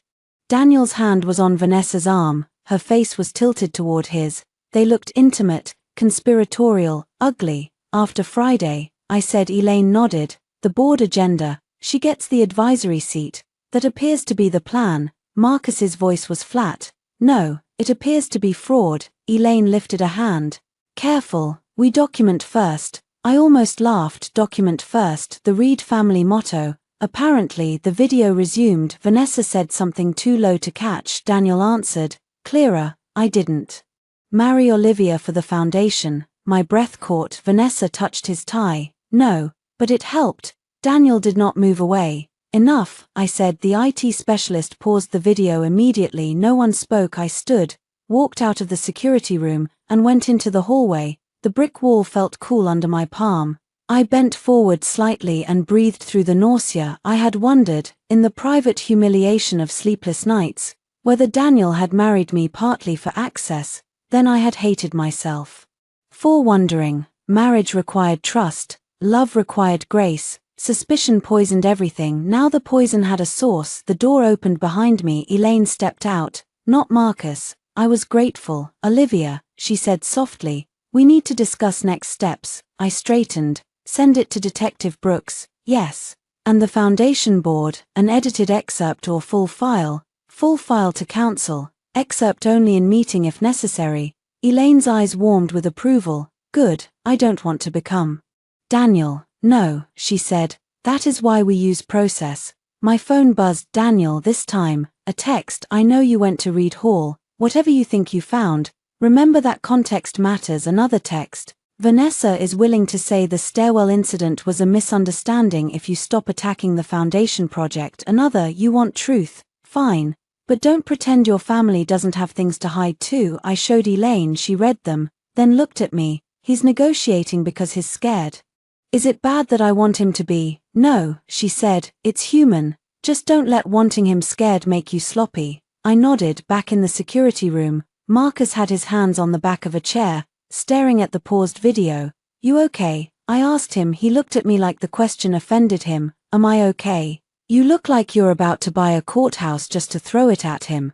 I am considering options. No courthouse throwing. Fine. A small municipal building. Despite everything, I laughed. It cracked through the room, sudden and fragile. Marcus smiled, but his eyes stayed sad. Then my phone rang again. Unknown number. I answered with the recorder running. Mrs. Hart, a woman's voice said. This is Maya Stone, event operations at Reed Hall. Yes, I was told not to contact you. I looked at Elaine, who immediately reached for a pen. Maya's voice trembled. But I can't have this on my conscience. The bracelet. It was turned in by floral staff before the police arrived. Someone from MS, Hale's team took it back. My mouth went dry. Who? A pause. Daniel Hart. I closed my eyes. Daniel had not just known the bracelet was hidden, he had retrieved it. Maya continued. There is a receipt log. It was removed from lost property at 9:38 p.m. I have a copy. I opened my eyes. Can you send it? I already did. To the foundation legal address. Elaine's computer chimed inside the room. Maya exhaled shakily. I'm sorry, she said. Don't apologize for telling the truth. When I ended the call, Elaine was already opening the file. There it was. Lost property temporary intake item. Gold bracelet with green stones found by floral staff released to Daniel Hart. Time 9:38 p.m. Signature D. Heart. I stared at his signature, so familiar, so damning. Daniel had held the bracelet before he sat in a police station and let Vanessa say I stole it. That was not panic, that was participation. My phone buzzed again, this time. A message from Vanessa. Last chance. Friday will not go the way you think. I looked at the loading dock video, the lost property log, the bank transfers, the forged signature, the dinner recording, and the police case number. Then I wrote back, you're right. It will go worse. The charity reception at Daniel's firm was supposed to be a soft room. That was what he called events designed to make rich people feel moral without making them uncomfortable. Soft lighting, soft music, soft language, community impact, access to justice, partnership opportunities, carefully plated hors d'oeuvres too small to threaten anyone's waistline. I had attended enough of them as Daniel's wife to know the choreography, smile at the partners, thank the donors, compliment the judge's speech, stand half a step behind Daniel while he accepted praise for being devoted to public service. Tonight, I entered through the front doors alone. The Heart and Low conference floor overlooked the city from the 32nd floor, glass walls, polished concrete, long bar, white flowers, waiters circulating with champagne. A string quartet played near the windows. The skyline glittered behind people who made careers out of controlling damage before it reached them. Conversations dipped when I arrived, not stopped. These people were too trained for that, but dipped. Eyes moved to my left hand, my bare left hand, then to the small evening bag under my arm, then away, quickly. As if not looking directly counted as manners. Daniel stood near the bar with Grant Miller and two senior partners. Vanessa stood beside him. She wore pale blue, of course she did. The color of innocence, hospital blankets, fragile skies. Her ankle was wrapped. Though the loading dock video had shown her walking fine after the alleged fall, she leaned on a silver cane she did not need. Daniel's hand hovered near her elbow. When he saw me, the hand dropped. Vanessa saw that too. Good. I crossed the room slowly, letting people watch. For once, I did not shrink from being observed. Daniel had spent months building an audience for his version of me. Tonight, I wanted the audience to remember I had entered calm. Grant stepped forward first. Olivia, I wasn't aware you'd be attending. This invitation came to my foundation email. Should I not have accepted? His smile froze. Of course, you're always welcome. Daniel's voice was low. This is not the place. I looked around. For charity, for reputation, for quiet pressure. It seems exactly the place. Vanessa leaned on her cane. Olivia, please, she said softly. I don't want another scene. Several heads turned there. It was a baited hook wrapped in trembling kindness. I smiled at her. Then don't make one. Her eyes flashed. Daniel stepped between us slightly. Olivia, he said in the tone he used when he wanted a room to see him managing me, we can speak privately. No, the word was not loud, but it traveled. A partner's wife near the window paused with her champagne halfway to her mouth. Daniel's jaw tightened. You are making people uncomfortable. Funny, I said. I was just thinking how comfortable everyone looked when I was the one being lied about. Grant moved closer. Let's not do this here. Let's not do what? I haven't accused anyone of a crime in this room. Daniel's eyes warned me. Old reflex tugged at me. Stop. Smile. Do not embarrass him. Do not become the story. But I was already the story. The only question was who got to write the ending. Vanessa shifted, wincing theatrically. A woman beside her touched her arm. Are you all right? I'm fine, Vanessa whispered. Really, she was good. I had to give her that. She understood rooms differently than Daniel. Daniel controlled through reason. Vanessa controlled through concern. People wanted to help her before they even knew what had happened. I walked to the bar and asked for water. Daniel followed. Are you trying to destroy me? He asked under his breath. I took the glass from the bartender and thanked him. No, Daniel, I'm letting you keep what you earned. You think this is clever. I think it is overdue. He leaned closer, smile fixed for the room. Grant told me you went digging around hotel staff. That is harassment. Grant followed me to a loading dock. That is desperation. You are building a case out of fragments, and you built a police statement out of fiction. His eyes went cold. Be careful. People are already asking questions about your mental state. Then they should ask the woman whose ankle injury disappears on video. His face tightened. Do not bring Vanessa into this. I looked past him.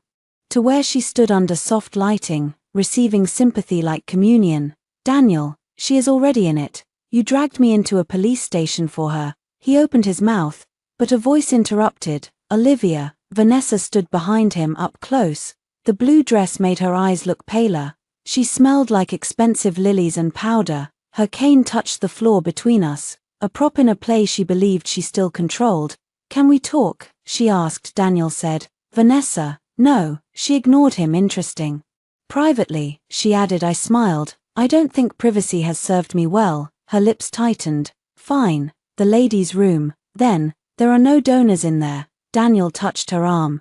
Don't. She looked at him. Something passed between them. Not affection, irritation. He was no longer directing the scene fast enough for her. I followed her. The ladies' room was all marble and mirrors, with a velvet bench and fresh orchids near the sinks. The moment the door closed behind us, Vanessa straightened. The limp vanished. She leaned the cane against the counter and pulled lipstick from her clutch. I opened my phone inside my bag and started recording. Vanessa caught the movement in the mirror. You really record everything now? Only people who lie about crimes. She laughed, applying lipstick with a steady hand. You have one line, and you keep using it. It makes you sound obsessed with not being framed. Yes. She snapped the lipstick shut. Daniel told me you were stubborn. I thought he meant proud, but this is just sad. I looked at her reflection. There she was, not the crying woman from the police station, not the wounded non-profit saint from Instagram. This Vanessa had sharp eyes and a mean mouth. I wondered when I'd meet the real you. I said. She turned. The real me is the woman Daniel should have married before your father dangled Reed Hall in front of his future. I felt the hit. I did not show it. My father was dead when Daniel proposed. She shrugged. Dead men still open doors. For a second, I wanted to slap her. The desire moved through me hot and bright. Then I thought of the police station, of Detective Brooks, of Daniel's statement, of how easily anger could be staged if a woman like Vanessa was waiting with a camera angle. So I kept my hands at my sides. Is that what this was about? Doors. She smiled. It was about correcting an old mistake. Daniel. The foundation, Bright Harbor, the seat I was promised, all of it. She stepped closer. Do you know how exhausting it is to watch you sit on access you don't even use properly? You make documentaries about other people's pain and then act noble because you don't enjoy donor dinners. I built Bright Harbor from nothing. You built it on money Daniel moved from my account. Her eyes flickered. Only once. Marriage money. My personal funds seeded that account. Then you should have watched it better. There it was, the real Vanessa, fully awake. I tilted my head. Did Daniel promise you the advisory seat before or after you hid the bracelet? Her smile thinned. You think a bracelet matters? Fine. I hid it. I panicked. I made a bad choice. People forgive fragile women bad choices all the time, not when they file police reports. You keep thinking the police station is the center of this. She leaned closer. It isn't. The center is whether people believe you are stable enough to hold your foundation role. Daniel has been laying that groundwork for months. I kept my breathing even, with your help, with your behavior. What?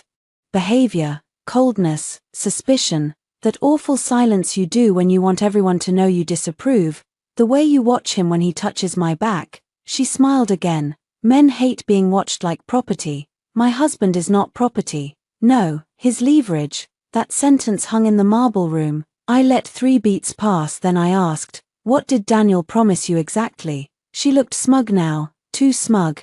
People like Vanessa were careful until they believed they had already won, a board-facing advisory position, emergency bridge funding through donor channels, legal protection while Bright Harbor restructures, introductions in Chicago and Boston, enough to make sure my program survives even if a few accounting questions become inconvenient. Accounting questions. There it was, the thing under the thing. Does Daniel know about those accounting questions? Her eyes sharpened.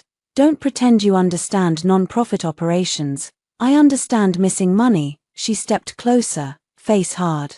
Now, you understand nothing. You inherited a name and confused it with virtue, and you tried to steal the name because you confused access with love. Her hand lifted, not all the way, just enough. Then she remembered herself. I smiled. Careful, Vanessa. There may be cameras, her hand dropped, the door opened, a woman from the reception stepped in, saw us, and froze. Vanessa changed instantly, her shoulders curved inward, her hand went to her ankle, her voice broke.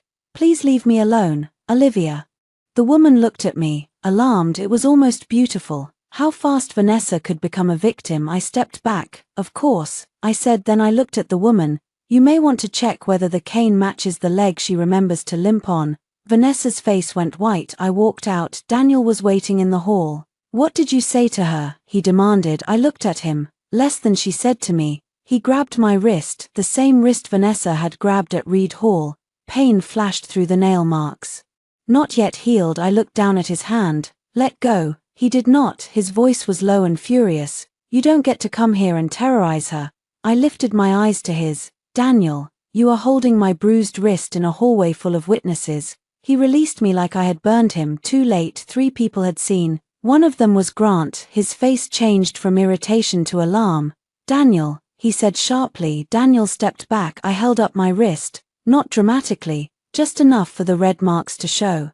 "Thank you," I said. Daniel looked sick. I took my phone from my bag and stopped the recording. His eyes dropped to it. "You recorded her?"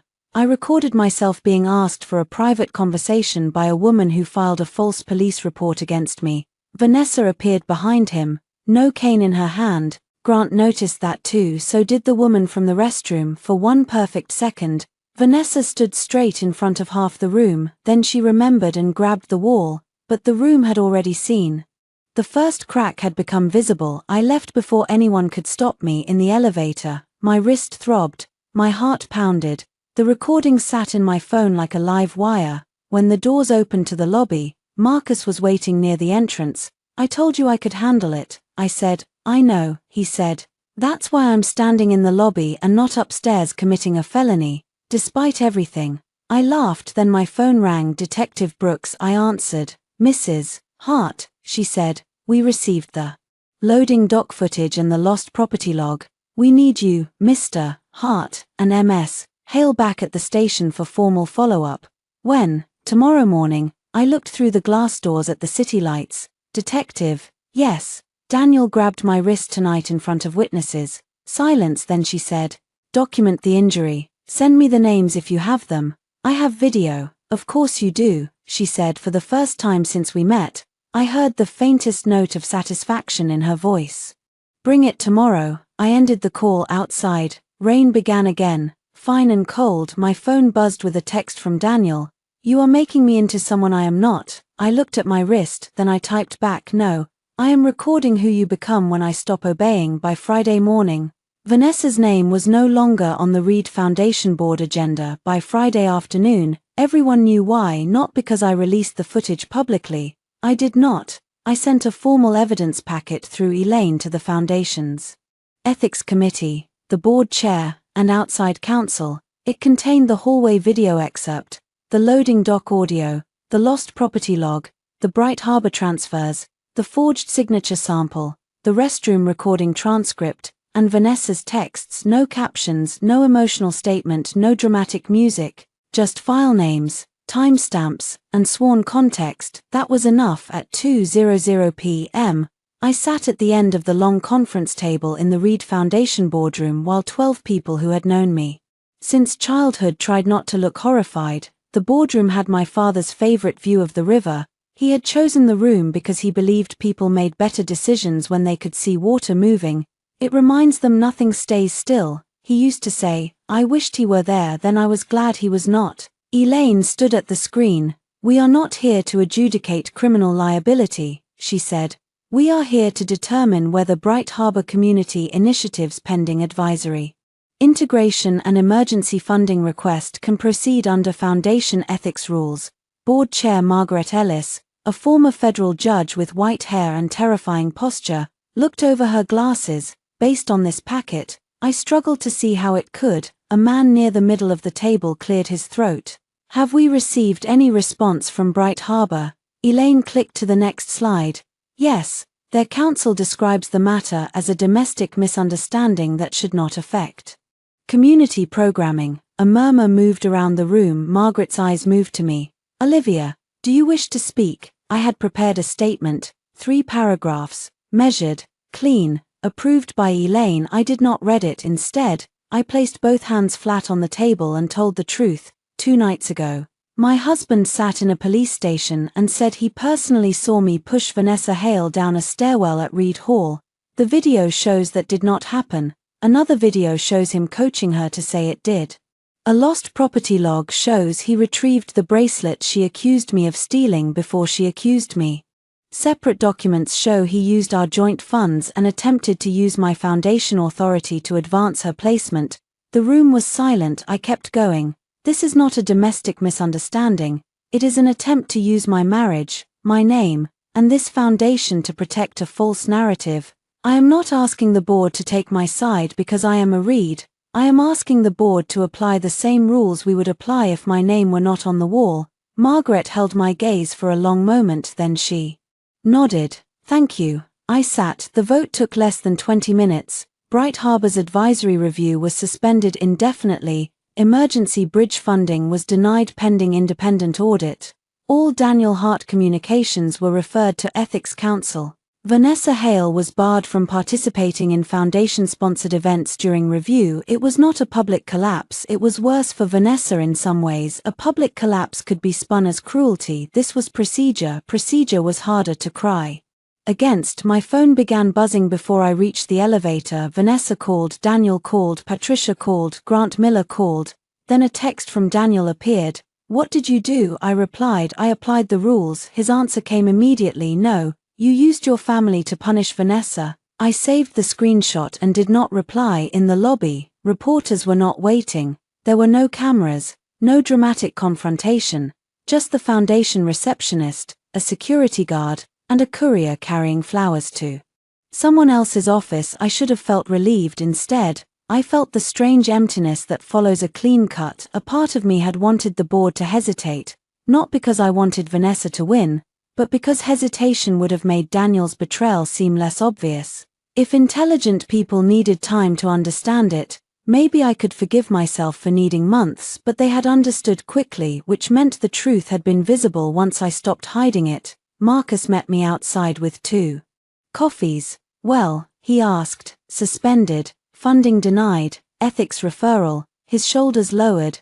Good, Vanessa will go nuclear. She already started. He handed me his phone. A post from an anonymous gossip account had begun circulating among the city's legal and non-profit circles. Prominent foundation heiress accused of using family influence to sabotage husband's female colleague after police incident. Sources describe pattern of jealousy, emotional instability, and obsession with husband's past relationship. No names. Everyone would know. My stomach turned cold. Below the post were comments. Is this about Reed? I heard the wife has issues. Classic rich girl behavior. Poor Vanessa. Daniel must be going through hell. I handed the phone back. Marcus watched my face. We can respond. Not yet, Liv. Not emotionally. He nodded. But I saw the effort it cost him that evening. Daniel's law firm issued a statement. Hart and Lowe is aware of a private dispute involving one of our attorneys and unrelated non-profit matters. We take integrity seriously and are reviewing all relevant information. Private dispute. That phrase did exactly what it was designed to do.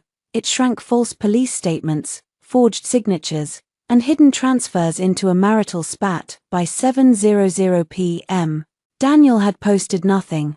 But 3 people had called me to say he was devastated, worried about my well-being, and hoping this could be resolved privately. At 7:30 p.m., Patricia sent a message. Your public behavior is proving every concern Daniel ever raised. Stop before you humiliate yourself beyond repair. At 7:35 p.m., I noticed my card declined when I ordered dinner. I tried again. Declined. I opened the banking app. The joint account was frozen. Not outgoing transfers, the whole account. Daniel had filed a dispute claiming unauthorized access and potential misappropriation. I stared at the screen, then I laughed. It was not funny, but it was so perfectly Daniel. When he could not control the narrative, he reached for money. When he could not reach my separate assets, he froze the shared account and made it look responsible. Marcus looked up from his laptop. What? He froze the joint account. His expression went murderous. Don't, I said. I didn't say anything. Your face said bail conditions. He exhaled through his nose. I opened my separate account and paid with another card. That was Daniel's miscalculation. He had forgotten that the joint account mattered because I treated it as part of the marriage. It was not the source of my survival, but freezing it gave me another document, another escalation, another record. I emailed the bank, Elaine, and my new divorce attorney, a woman Elaine recommended named Jocelyn Price. Jocelyn called within 12 minutes. Mrs. Hart, she said. I reviewed the preliminary file Elaine sent. First, are you physically safe? Yes. Second, do you have access to independent funds? Yes. Third, has your husband ever handled legal filings on your behalf? Informally, yes. Then we move fast. Her voice was brisk, direct, and blessedly uninterested in comforting me before protecting me. What do you need from me? I asked. Everything. Prenup, bank records, real estate documents, insurance, tax returns, communications about Vanessa Hale, the police case number, and any evidence of pressure to alter your statement. Also, I want you out of the marital home until we establish possession terms. I already am. Good. Do not meet him alone. I haven't. Keep it that way. I glanced at the screenshot of Daniel holding my wrist in the law firm hallway.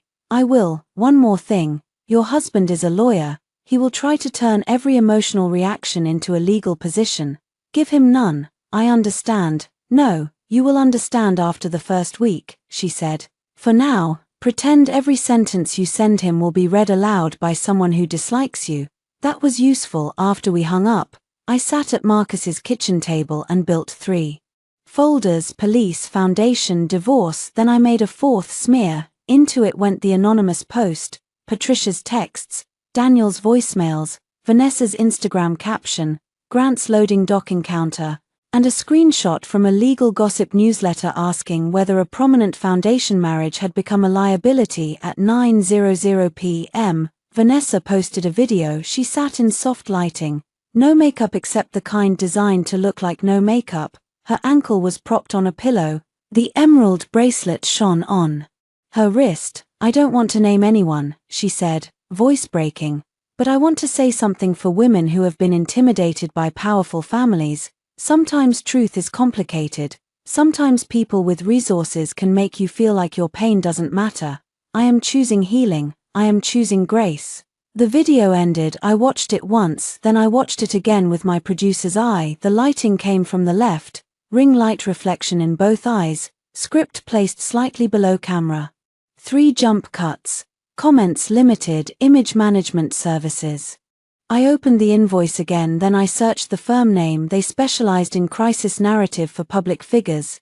Daniel had paid them from our joint account. I sent the link to Jocelyn. Her reply, helpful. Do not respond yet. I closed my phone. Then the doorbell rang. Marcus checked the camera and swore. Daniel stood outside again, but this time, he was not alone. A uniformed officer stood beside him. My heart kicked once. Marcus opened the door before I could. Can I help you? He asked, voice cold. The officer looked uncomfortable. We received a request for a civil standby. Mr. Hart says he needs to retrieve personal property from Mrs. Hart. I stepped into the hall. Daniel's eyes found mine immediately. He looked tired, but there was a satisfaction under it. He wanted me afraid I was. For 1 second, then I saw the folder in his hand. What property? I asked. Daniel held up the folder. Documents removed from our home office. I laughed softly. The officer looked between us. Mrs. Hart, he asked. Officer, my attorney can coordinate property exchange. Daniel is attempting to retrieve documents relevant to an active police matter in which he gave a contradicted statement. Daniel's mouth tightened. That is a defamatory characterization. I looked at the officer. Would you like the case number? He did. I gave it. He stepped aside to call it in. Daniel leaned toward me. You think you're untouchable now? No. Good. I think you are finally touchable by consequences. His eyes hardened. The officer returned. Expression changed. Mr. Hart, he said carefully, given the active investigation, I cannot facilitate removal of disputed documents tonight. You will need to handle this through counsel. Daniel's face flushed. Officer, this is my marital property. I understand. Through counsel. The door closed after them. Marcus locked it. My knees went weak, and I grabbed the wall. Marcus reached for me. I'm fine. I said automatically. He stopped, then I corrected myself. No, I'm not fine. But I'm standing. He nodded. That night, Daniel posted for the first time, I have always believed in due process. I will not litigate private pain online. I ask for compassion for everyone involved, especially those being harmed by selective narratives, private pain, selective narratives, compassion. I screenshot it, then I opened the police folder and stared at the loading doc still frame, Daniel's mouth near Vanessa's ear. Tell them she pushed you. He wanted compassion. Fine, he could ask Detective Brooks for it tomorrow. The envelope arrived at 8:15 a.m. by courier, not email, not mail, courier. Daniel wanted the moment to feel official. Marcus signed for it because I was on the phone with Jocelyn. He carried it into the kitchen between two fingers like it smelled bad, from heart and low. He said, I put Jocelyn on speaker. Open it, she said. Inside was a letter from Grant Miller, printed on firm letterhead. Attached was a proposed agreement titled Confidential Marital Resolution and Mutual Non-Disparagement Covenant. Jocelyn made a sound that was almost a laugh. Read paragraph 3, she said. I read aloud. Both parties acknowledge that the events occurring at Reed Hall and subsequent police interactions arose from heightened emotional distress, misunderstanding, and mutual miscommunication. Absolutely not, Jocelyn said. I kept reading. Mrs. Hart agrees not to provide, publish, distribute, describe, summarize, reference, or otherwise utilize any video, audio, document, financial record, or third-party statement connected to Reed Hall, Bright Harbor, Vanessa Hale, Daniel Hart, or Hart and Lowe without prior written consent. Marcus said, they have lost their minds. Jocelyn said, no, they are hoping Olivia loses hers. There were more clauses. I would withdraw any complaint or statement likely to harm Daniel's professional reputation. I would acknowledge that my access to Reed Foundation materials created perception concerns. I would agree to a joint therapeutic separation. I would not oppose Daniel's continued communication with Bright Harbor. In exchange, Daniel would pause public commentary and refrain from pursuing claims related to document removal from the marital residence. At the bottom, a signature line waited for me, Olivia Reed Hart. My name looked trapped there. I photographed every page, then I asked, what happens if I ignore it? Jocelyn's voice sharpened with satisfaction. I prefer we don't ignore it. I prefer we respond. How? By inviting them to put their concerns on record in a controlled setting. Marcus looked at me. The police station, he asked. I felt the shape of it then. The main room, the first lie, the unfinished questions. Daniel had used interview room 2 to turn me into a suspect. We would use it to make him explain himself. Detective Brooks already requested follow-up, I said. Good, Jocelyn replied. Then we confirm attendance, provide this agreement as evidence of pressure, and ask that any clarification happen formally. Marcus smiled slowly. No loading dock conversations, he said. No family dinners, I said. No doorsteps, Jocelyn said. Exactly. Put the snakes in a glass box. At 10:00 a.m., I emailed Detective Brooks the proposed agreement at 10:17 a.m. She replied, please bring the original document to the station tomorrow at 9:00 a.m. Do not sign at 10:25 a.m. Daniel texted, you received the proposal. This is the last clean exit. I looked at the words last clean exit. He still thought clean meant quiet. I replied, I will discuss it at the station tomorrow. His response came fast. Do not play games with me. I saved it. Then another, if you go to the police with that document, you force my hand. Saved. Then another, your brother cannot protect you from what I know. Saved. I did not answer. At noon, Patricia called Claire's phone and made Claire call me. I almost did not answer. But Claire had not been cruel to me. Weak, yes. Silent, often. But not cruel. Olivia, her voice shook. Claire, I'm sorry. That stopped me. For what? For dinner. For Mom. For Daniel. For not saying anything. I sat down. Why are you calling? Mom is making calls. She told Aunt Lydia that you had a breakdown at the gala and Daniel is trying to keep you from being arrested. I closed my eyes. Thank you for telling me. There's more. Claire inhaled shakily. Daniel asked me to write a statement. My eyes opened. What kind of statement? That you were obsessed with Vanessa, that you talked about her at family dinners, that I was worried about your mental health. Is that true? No, her voice broke. No, Olivia, you barely talked at family dinners because Mom kept correcting you. A bitter smile touched my mouth. Did you write it? No, but Mom is furious. Daniel said if I cared about this family, I would help him stop you from destroying it. Family pressure, another page for the file. Claire, listen to me. Do not write anything false. Do not write anything under pressure. If you want, I can have my attorney send you a note explaining that. Would that make Daniel angrier? Probably. She gave a watery laugh. At least that's honest. I softened. Claire, are you safe? Yes, just tired. Then step back. You don't owe them a lie. Silence. Then she whispered. I wish I had heard someone say that years ago. After we hung up, she sent screenshots. Daniel, we need a family statement. Patricia, Olivia is unstable and dangerous when humiliated. Claire, you saw enough. Claire, I don't want to lie. Daniel, it isn't lying if it's a pattern. There was his gift again, turning fiction into pattern. I sent everything to Jocelyn and Detective Brooks by late afternoon. The smear had reached a women's philanthropic group I had worked with for 6 years. The chair, Diane Carver, called me personally. Olivia, she said, with the careful voice people use when they are trying to sound neutral and failing. I wanted to check in. That meant someone had called her first. I'm listening, I said. There are concerns circulating. What concerns? That you may be in a difficult emotional place and that foundation decisions involving Bright Harbor may be affected by personal conflict. Did Daniel call you? A pause. Patricia, of course. Did she mention the police video? No. The forged signature? No. The joint account transfers? Diane exhaled. No. Then she gave you a conclusion without the facts. I thought that might be the case. But you still called. Yes, Diane said quietly. Because silence lets people choose the loudest liar. I respected her for that. I gave her Elaine's contact and asked her to request the formal board statement when it became available. I did not send evidence myself. No sloppy moves. No emotional leaks. Still, the call left a mark. By dinner, I had received 4 checking-in messages from people who had ignored me for months. Each one sounded kind on the surface. Each one carried Daniel's fingerprints underneath. Are you okay? I heard you've been under pressure. Daniel seems devastated. Vanessa is trying to heal. No one asked whether I had been falsely accused. No one asked what the police had seen. That was the genius of a smear.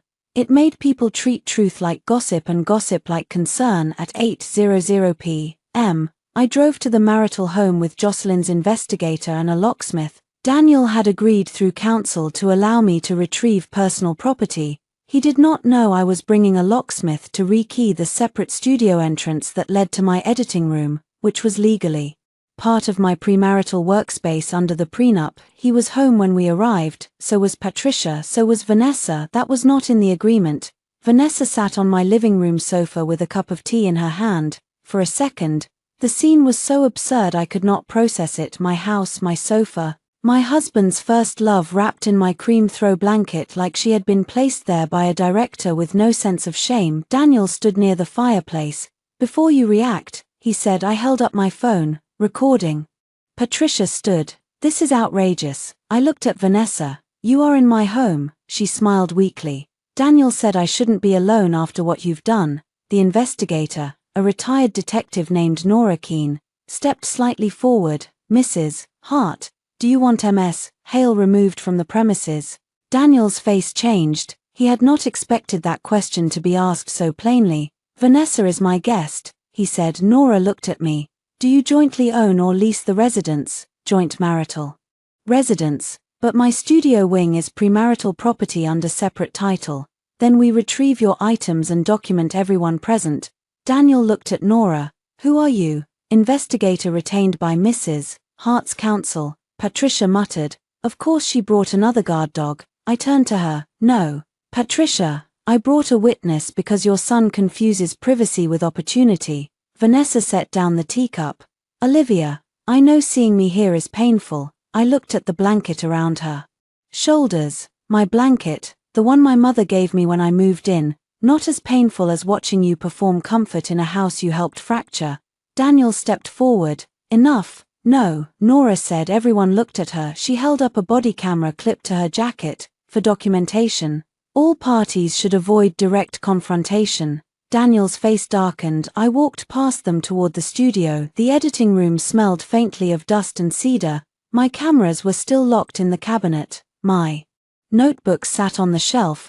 Daniel had not touched the obvious things. He had touched the files. The drawer where I kept foundation project notes was open. The folder labeled Mother Archive was missing. My pulse changed. That folder had nothing to do with Daniel. It held interview transcripts from the final documentary I had filmed before my mother died, personal material, family material, raw grief in paper form. I turned. Where is the blue archive folder? Daniel appeared in the doorway. What folder? The one from this drawer. I don't know. Vanessa's voice came from behind him. Maybe you misplaced it. Stress affects memory. Nora looked at me. I looked at Daniel. His face gave me nothing. But Patricia's did. Her eyes flicked toward the leather briefcase near the fireplace. Tiny, fast enough. I walked back to the living room. Daniel moved after me. Olivia. I picked up the briefcase. He reached for it. Nora stepped between us. Mr. Hart. His hand stopped. I opened the briefcase. Inside was the blue folder. Under it sat a printed draft titled Character Concerns regarding Olivia Reed Hart. My mother's archive folder was being used as weight over a smear document. Something in me went very quiet. I lifted the draft. The first line read, Olivia Reed Hart has long displayed difficulty separating personal grief from professional judgment. I looked at Daniel. You were going to use my mother. He said nothing. Vanessa looked away. Patricia crossed her arms. Your grief has been used as an excuse in this family long enough. I stepped toward her, not fast, not wild, just one step. Say that again for the recording. Her lips parted, no sound came out. Daniel said, Mom, stop. I put the folder in my bag, then I looked at Vanessa. Get out of my house, Daniel said. She doesn't have to leave, Nora said. Given the active dispute and documented police matter, inviting Ms. Hale here during a property retrieval may be considered harassment. I suggest she leave. Vanessa's face flushed. For the first time since I had known her, she looked cheap, not poor, not simple. Cheap in spirit. She stood, dropping my mother's blanket on the sofa.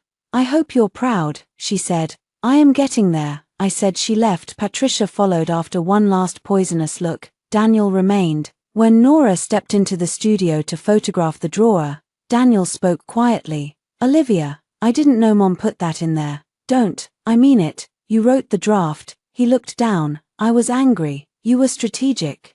I wanted leverage against your wife. He closed his eyes. I don't know how we got here. That was the first sentence that sounded almost true, but truth without accountability was just another request for sympathy.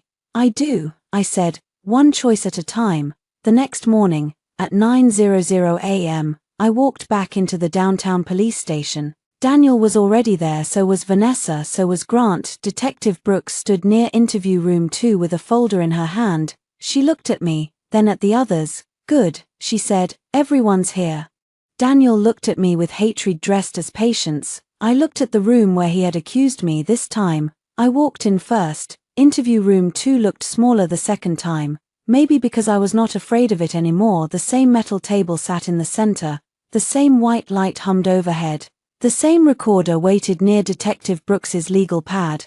But this time, I did not sit alone across from my husband and his protected woman. This time, I brought folders. Police, foundation, divorce, smear. Jocelyn sat beside me, calm in a black suit, her silver pen aligned with the edge of her notebook. She had introduced herself to Detective Brooks, nodded to Grant, and said nothing to Daniel. I liked her immediately. Daniel sat opposite me with Grant at his side. Vanessa sat beside Daniel but not too close. That distance told me something. People move away from a sinking ship before they admit it is sinking. Detective Brooks started the recorder. Today is a follow-up regarding the statements made on the night of May 17th concerning an alleged assault and theft at Reed Hall. She said, present are Olivia Reed Hart, her counsel Jocelyn Price, Daniel Hart, his counsel Grant Miller, Vanessa Hale, and myself, Detective Elena Brooks. Vanessa shifted. I thought I was here voluntarily.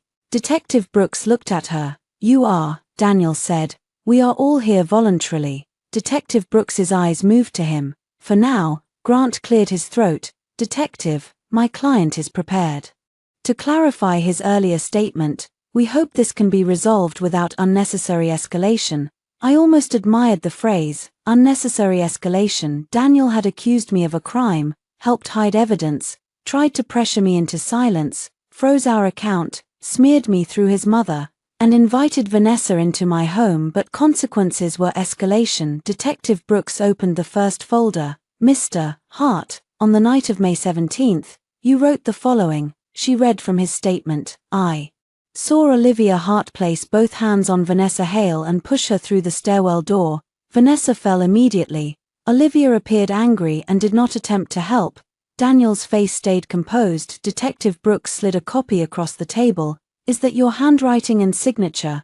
Daniel glanced at Grant. Grant nodded slightly. "Yes," Daniel said. "Was the statement true?" Daniel inhaled. "I believed it to be true at the time. Jocelyn made a note." Detective Brooks said. "That was not my question." Daniel's mouth tightened. "No, it was not accurate. Why did you write it?" "Stress, confusion. Vanessa was distressed. Olivia and Vanessa had been in conflict, and I drew a conclusion too quickly." Vanessa stared at the table. Detective Brooks turned to her. "Ms. Hale, you reported that Mrs. Hart pushed you and stole your bracelet." Vanessa's voice was faint. "I was in shock. Was that report true? I felt attacked. Was it true?" A tear slipped down Vanessa's cheek. No one moved to comfort her. "That was a change. I don't remember clearly," she whispered. Detective Brooks nodded to the uniformed officer near the laptop. The first video played. Hallway, stairwell, Vanessa hiding the bracelet, me arriving, Vanessa grabbing my wrist, me pulling away, Vanessa sitting carefully on the stair. No one spoke. Then the second video loading. Doc. Daniel's voice filled the room. "Tell them she pushed you. Do not mention the bracelet until after you cry. If you lead with theft, it looks planned." Vanessa closed her eyes. Daniel stared straight ahead. Grant's pen stopped moving. Detective Brooks paused the video. "Mr. Hart, when you gave your written statement, were you aware Ms. Hale had not been pushed?" Daniel's face looked carved from stone. "I was aware the situation was more complicated than my statement reflected." "No," Detective Brooks said. "Were you aware she had not been pushed?" Grant leaned in. "Detective, my client has answered, he has not." Daniel's voice sharpened. "I knew there was no clear physical push on the footage I had seen. That was new." My head turned. Jocelyn's pen moved. Detective Brooks caught it too. "Footage you had seen?" she asked. Daniel's face changed. Grant's eyes shut for half a second. Detective Brooks leaned forward. "What footage had you seen before making your statement?" Daniel swallowed. "I misspoke. No, you didn't," I said. Everyone looked at me. Jocelyn touched my wrist lightly, warning me to be careful. I looked at Detective Brooks. "May I provide the lost property log?" Detective Brooks nodded. Jocelyn slid it across. Detective Brooks read it. "Item, gold bracelet with green stones, found by floral staff, released to Daniel Hart. Time, 9:38 p.m. She looked up. "Mr. Hart, the alleged theft was reported after 10:00 p.m. Why did you retrieve Ms. Hale's bracelet at 9:38 p.m. if you believed Mrs. Hart had stolen it?" Daniel's throat moved. The room became very still. Vanessa whispered, "Daniel." He turned on her. "Stop, that one."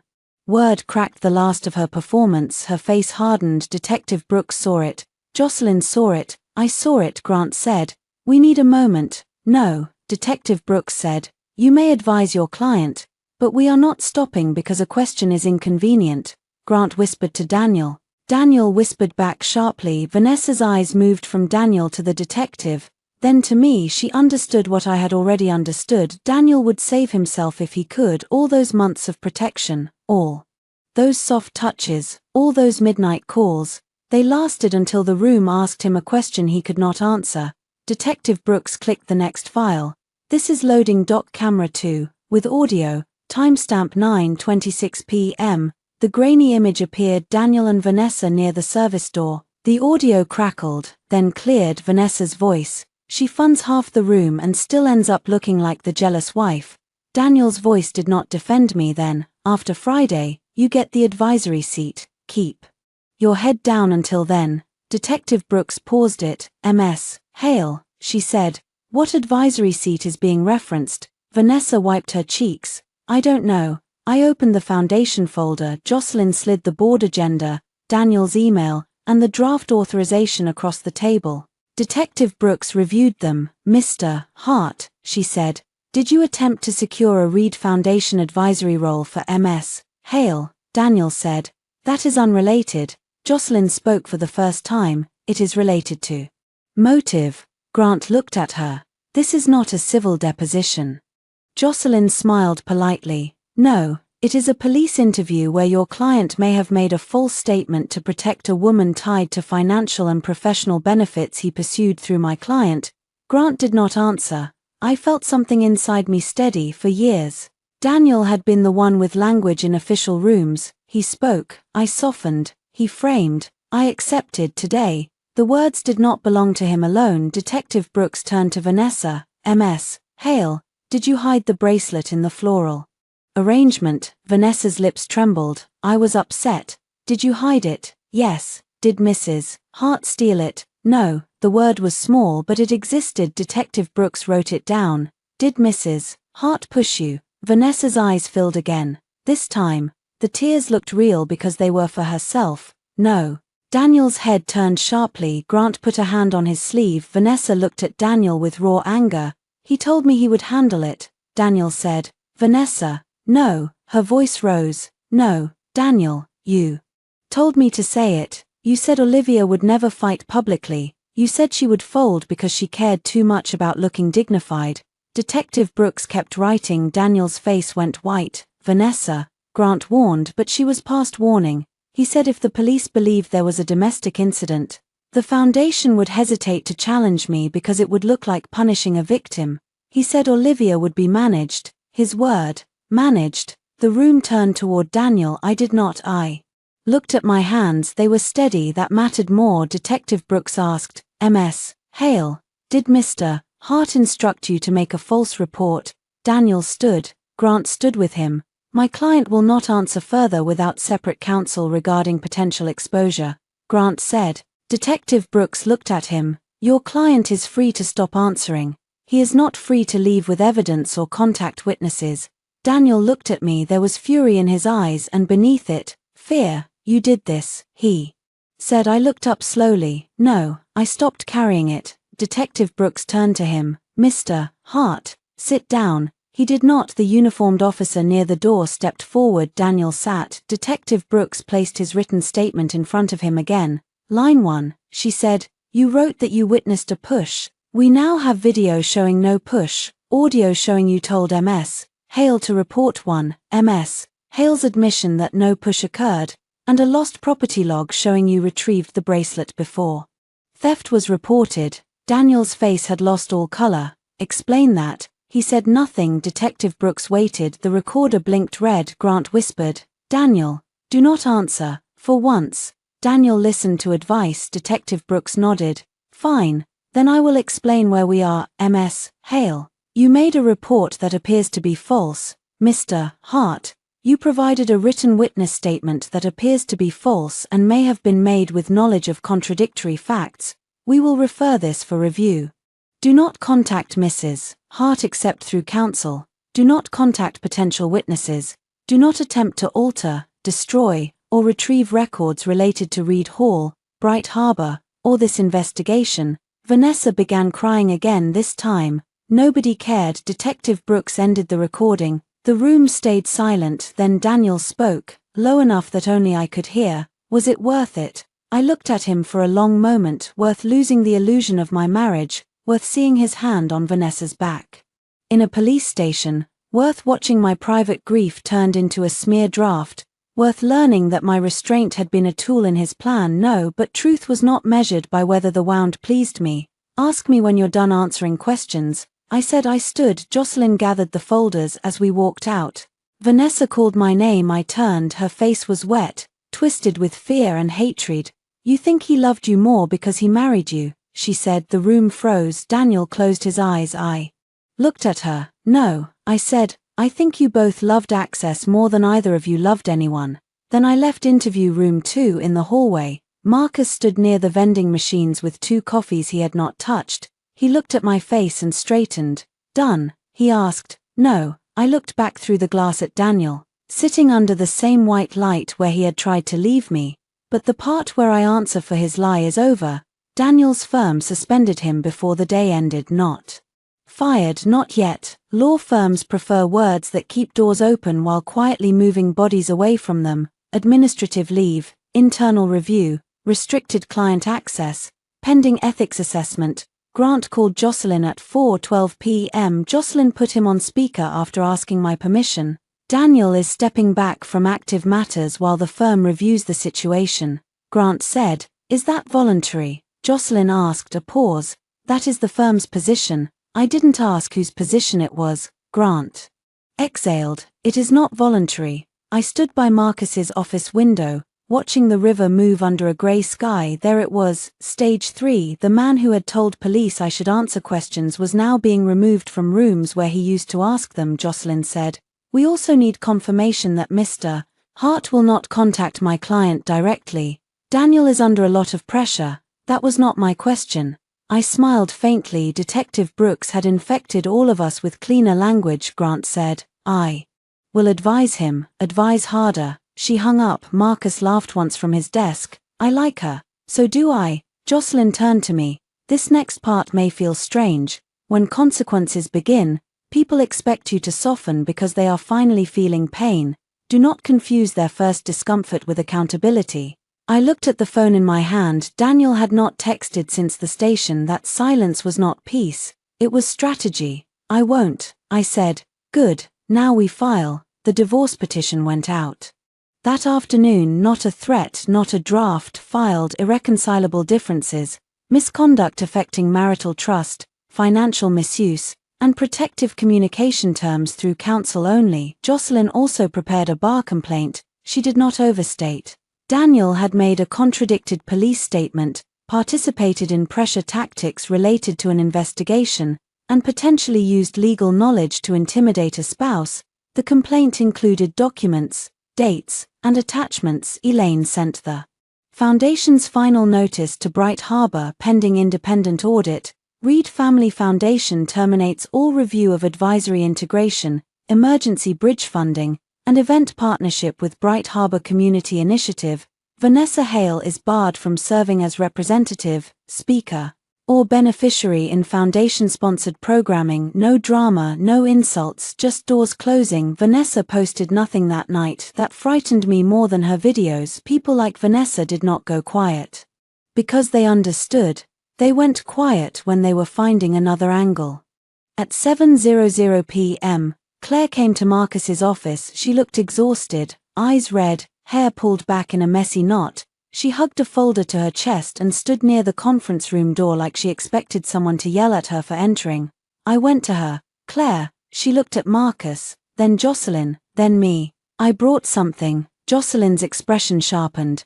"Do you have counsel?" Claire shook her head. "I'm not here as a heart. I don't know what I am here as yourself," I said. Her eyes filled. She opened the folder. Inside were printed screenshots of a family group chat, emails from Patricia, and a voice memo. "Mom is trying to get everyone to sign a statement saying you were unstable at Christmas," Claire said, "at Thanksgiving, at Daniel's birthday, every time you were quiet. She wants to turn it into evidence." I took the pages. My hands stayed steady until I saw one message from Patricia. "If Olivia insists on making this legal, we make her grief legal too." "My grief again," Claire whispered. "I am sorry." I looked at her. "Did you sign anything?" "No." "Good." "Daniel called me selfish." "That means you refuse to be useful." She gave a broken little laugh. Marcus offered her water. She took it with both hands. Jocelyn asked carefully, "Claire, may I review these documents and contact you formally if needed?" Claire nodded. "I'll tell the truth," she said. "I should have before. I did not tell her it was okay. It had not been okay, but I said, thank you for telling it now." That was enough. At 9:30 p.m., Daniel finally called Jocelyn, not me. "Good." Jocelyn listened for 3 minutes, then placed him on speaker after telling him I was present and receiving consent from all parties for the conversation to continue. Daniel's voice filled the room. "Olivia." I did not answer. Jocelyn said, "Mr. Hart, you are speaking with me." A pause. "Fine, Jocelyn. I want to resolve this without destroying what remains. What remains? She asked. My marriage. The word hit my chest before I could stop it. My marriage. He said it like a damaged object, like something stored in a closet, like he could retrieve it because he had finally noticed the fire. Jocelyn looked at me. I shook my head once. She said, Mrs. Hart has filed for divorce. Silence. Then Daniel said, no, it was not denial. It was command. Jocelyn's eyebrows lifted. Excuse me. No, I don't accept that. I almost laughed. Even divorce, he believed, required his acceptance to be real. Jocelyn said, you don't need to accept service emotionally. You will receive it legally. His breathing changed. Olivia, talk to me. I looked at the speaker. For 4 years, that voice had pulled me across rooms. I had answered it from editing bays, airports, hospital waiting rooms, grocery store aisles. Daniel needed me. Daniel was stressed. Daniel wanted to explain. Daniel wanted to fix. Tonight, I did not move. Jocelyn said, Mr. Hart. But Daniel kept going. I know you're there. Please, just talk to me without lawyers for once. Without lawyers. The irony nearly choked me. I leaned toward the phone. You brought lawyers to dinner. Silence. Then, softer. Olivia, no, you don't get my first name like a key anymore. His breath caught. Good. You filed against me. He asked. I filed for myself. I made one catastrophic mistake. I closed my eyes. Daniel, one mistake is forgetting to pick me up from the airport. One mistake is saying something cruel in anger. One mistake is not a police statement, a hidden bracelet, a forged signature, joint account transfers, a smear draft about my mother, and your ex-girlfriend on my sofa. She is not my ex-girlfriend. I opened my eyes. Even now, even here, that was the hill his instincts found. What is she then? He did not answer. Jocelyn wrote something down. Daniel's voice changed. She was vulnerable. So was I. You had power. I had a husband. I thought that meant I had safety. Silence. Then he said, barely above a whisper, I didn't think you'd leave. There it was. The truest confession Daniel had made. Not I didn't mean to hurt you, not I loved you, I didn't think you'd leave. I let the silence answer first. Then I said, that is why I had to. Jocelyn ended the call after confirming all future communications would go through counsel. I walked out of the conference room and into the dark hallway. The office was quiet. Most staff had left. Only the security monitors glowed near reception. Marcus found me there. Do you want to go home? He asked. I looked at him. Then we both realized the problem. Home. Which one? The marital house where Vanessa had sat under my mother's blanket, Marcus's guest room with the 2 soft pillows, my old apartment downtown, rented out for years. The word no longer knew where to land. I want my studio back, I said. Then we'll get it back. Not for me. With me there was a difference. The next morning, Hart and Lowe's official statement changed. Hart and Lowe confirms Daniel Hart has been placed on administrative leave pending review of matters involving a police statement and undisclosed conflicts connected to external non-profit activity. The firm is cooperating with appropriate inquiries. This time, no private dispute, no selective narrative, no soft room. By noon, Vanessa's board removed her from Bright Harbor pending audit. By 2:00 p.m., the anonymous gossip account deleted its post. By 3:00 p.m., 3 people who had sent checking-in messages sent new ones. I had no idea. I'm so sorry. Daniel made it sound different. I did not answer most of them. Diane Carver called again. You were right, she said. I wish I hadn't been. I should have asked better questions. Yes. There was a pause. Thank you for saying yes, she said quietly. I respected that too. That afternoon, Detective Brooks called. The district attorney's office is reviewing potential charges, she said. False reporting for Ms. Hale, false statement, and possible obstruction issues for Mr. Hart. I can't promise outcomes. I understand. I also want you to know Mr. Hart's counsel asked whether your cooperation could be softened if he amended his statement. I almost smiled. Softened, still that word. What did you say? I said victims do not edit evidence for the comfort of witnesses. I closed my eyes. Thank you. Don't thank me yet. This may get uglier. I know. Do you? The same question she had asked me the first night. This time, I answered differently. Yes, but now ugly has documents. She laughed once, short and surprised. Good, keep them. That evening, I went to the marital house for the last scheduled property retrieval. Daniel was not supposed to be there. He sat on the front steps in jeans and a sweater, no suit, no tie, no armor. For 1 second, he looked like the man who used to bring me coffee in bed. Then I remembered Vanessa wrapped in my mother's blanket. Nora, the investigator, waited beside me. I said, "Stay by the car." "You sure?" "No, but stay." I walked up the path. Daniel stood. "I know I'm not supposed to contact you directly." "Then don't. I needed you to hear this from me." "No, Daniel, you need to feel like you still have access to me." He flinched. "I ended it with Vanessa." I looked at him. "Did she end first?" His face tightened. "That answered me. Bright Harbor suspended her." I said, "Your firm suspended you. The foundation cut her off. The police have her statement. Of course you ended it. There was nothing left to protect. That's not fair." "Neither was interview room 2. He swallowed. "I loved you. The words should have opened something. They found no door." "Maybe," I said. His eyes filled. I had seen Daniel angry, polished, charming, exhausted. I had rarely seen him cry. Once when his father died. Once when we lost the pregnancy we never told anyone about. Now tears stood in his eyes. And I felt sorrow, not temptation. Sorrow for the woman I had been, who would have mistaken his tears for proof that the man she loved still existed whole under the damage. "You loved being forgiven by me," I said. "You loved how clean you felt after I absorbed the mess." He shook his head. "No, you loved that I kept things private. Olivia, you said it on video. I would rather bleed quietly than embarrass the name." His face crumpled. "I hate that I said that. I hate that it was true." He reached into his pocket and pulled out his wedding ring. For a wild second, I thought he might hand it to me. Instead, he held it like an offering. "We can still stop this." I looked at the ring, then I looked past him at the house.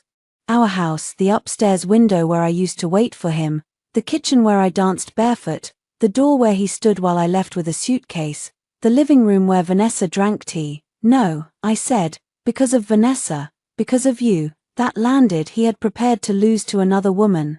He had not prepared to lose to himself. I walked past him into the house. This time, he did not follow. The divorce mediation room had no windows. I found that almost funny after months of glass rooms, camera angles, hallway footage, doorbell recordings, and public statements. The legal end of my marriage happened under recessed lights in a beige office with a fake plant in the corner and a coffee machine that made everything taste faintly burned. Daniel sat across from me. Jocelyn sat beside me. Grant sat beside Daniel. Though he no longer looked like a man protecting a promising colleague, he looked like a man limiting contamination. Daniel wore a dark suit. His wedding ring was gone. Mine sat at home in a small envelope with the police case number written across the front. I had not known what else to do with it. It belonged to the night he accused me. It belonged to evidence more than memory now. The mediator, a calm woman named Teresa, reviewed the terms: division of marital assets, return of premarital property, separate accounts confirmed. Daniel waived any claim connected to Reed Foundation interests. I waived nothing related to police cooperation, professional complaints, or Foundation ethics records. Communication through counsel only for 90 days, then written communication only if necessary to complete outstanding property matters. The marital house would be sold unless Daniel refinanced within 60 days and paid out my share. He looked down when Teresa read that part. Good, let him feel the cost of walls he thought would always hold me. "Any final objections?" Teresa asked. Daniel looked at me. Grant touched his arm slightly, warning him. Daniel ignored him. "I want to say something," Jocelyn said. "No," I said, "let him." She looked at me. "I'm sure," I said. Teresa nodded. Daniel folded his hands on the table. For once, they were not perfectly still. "I know nothing I say changes the legal terms," he began. That was a good start. At least someone had taught him reality overnight. "But I want you to know I understand more now than I did. I was arrogant. I was scared.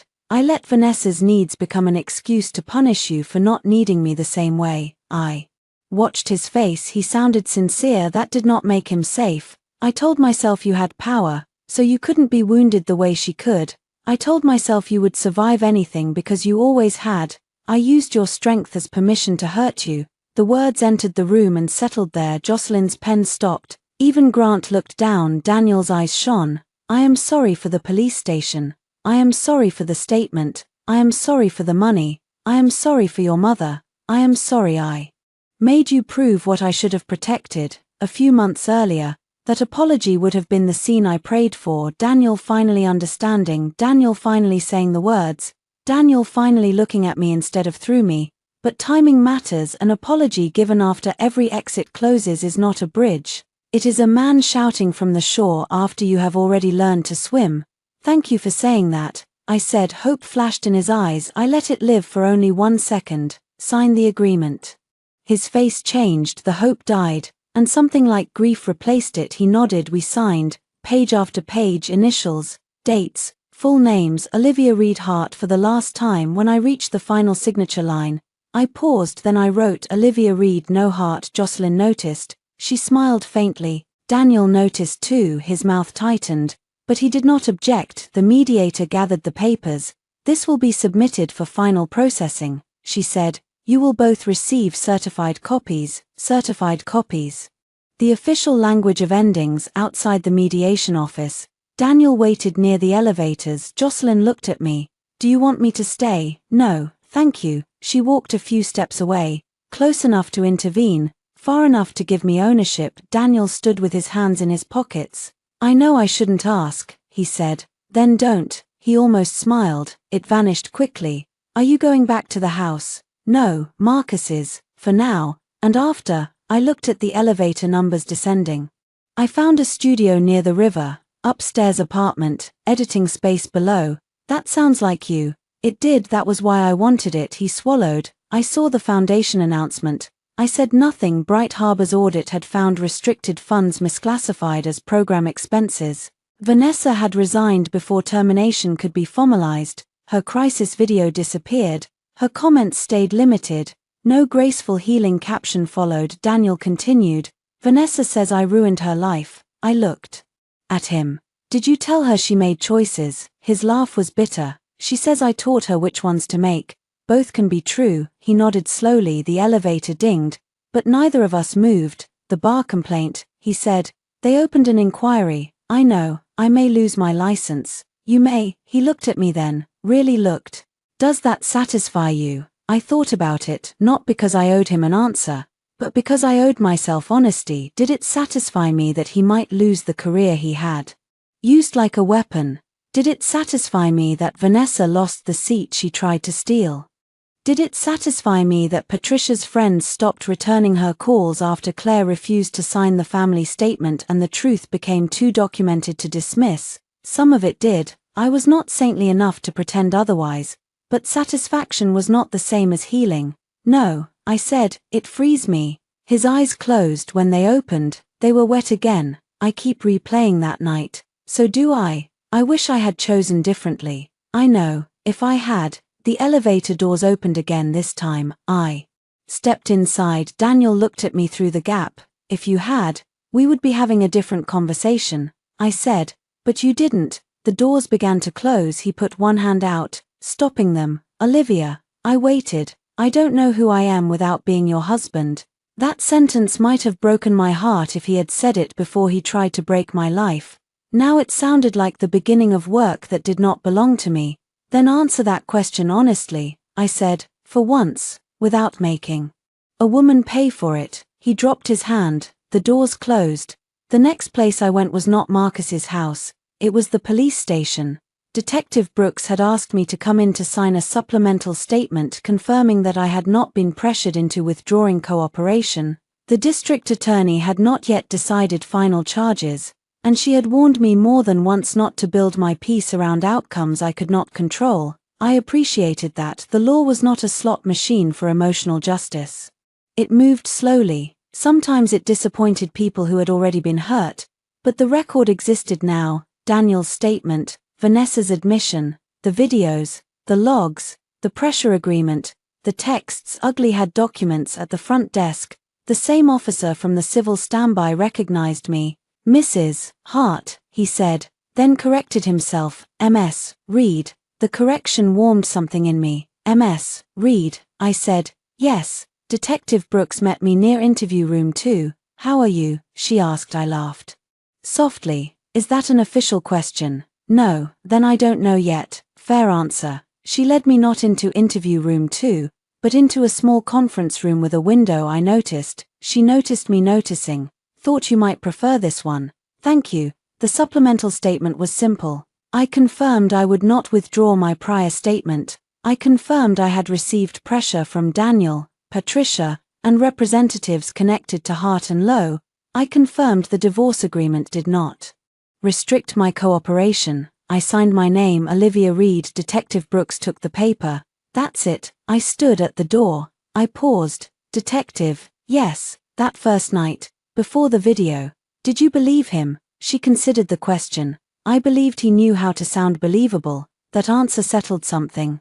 Thank you. For what? For waiting for evidence. She smiled faintly. Evidence has better manners than people. It usually speaks when asked. I left the station through the front doors. The sky was clear for the first time in days. The steps were still damp from earlier rain, but sunlight caught in the puddles along the curb. Marcus waited across the street. Leaning against his car, he lifted one hand. I crossed to him. All done? He asked. No. His face shifted. I smiled. Not done. Just mine again. He understood. He opened the back door, expecting me to put my bag inside. Instead, I looked down the street. I want to walk. It's 6 blocks. I know. He studied me, then nodded. I'll meet you there. No courthouse throwing on the way. No promises. I walked past the station, past the coffee shop where Daniel once kissed me in the rain, past the courthouse steps where he had posed for photos after winning a case, past a florist with white roses in the window for the first time.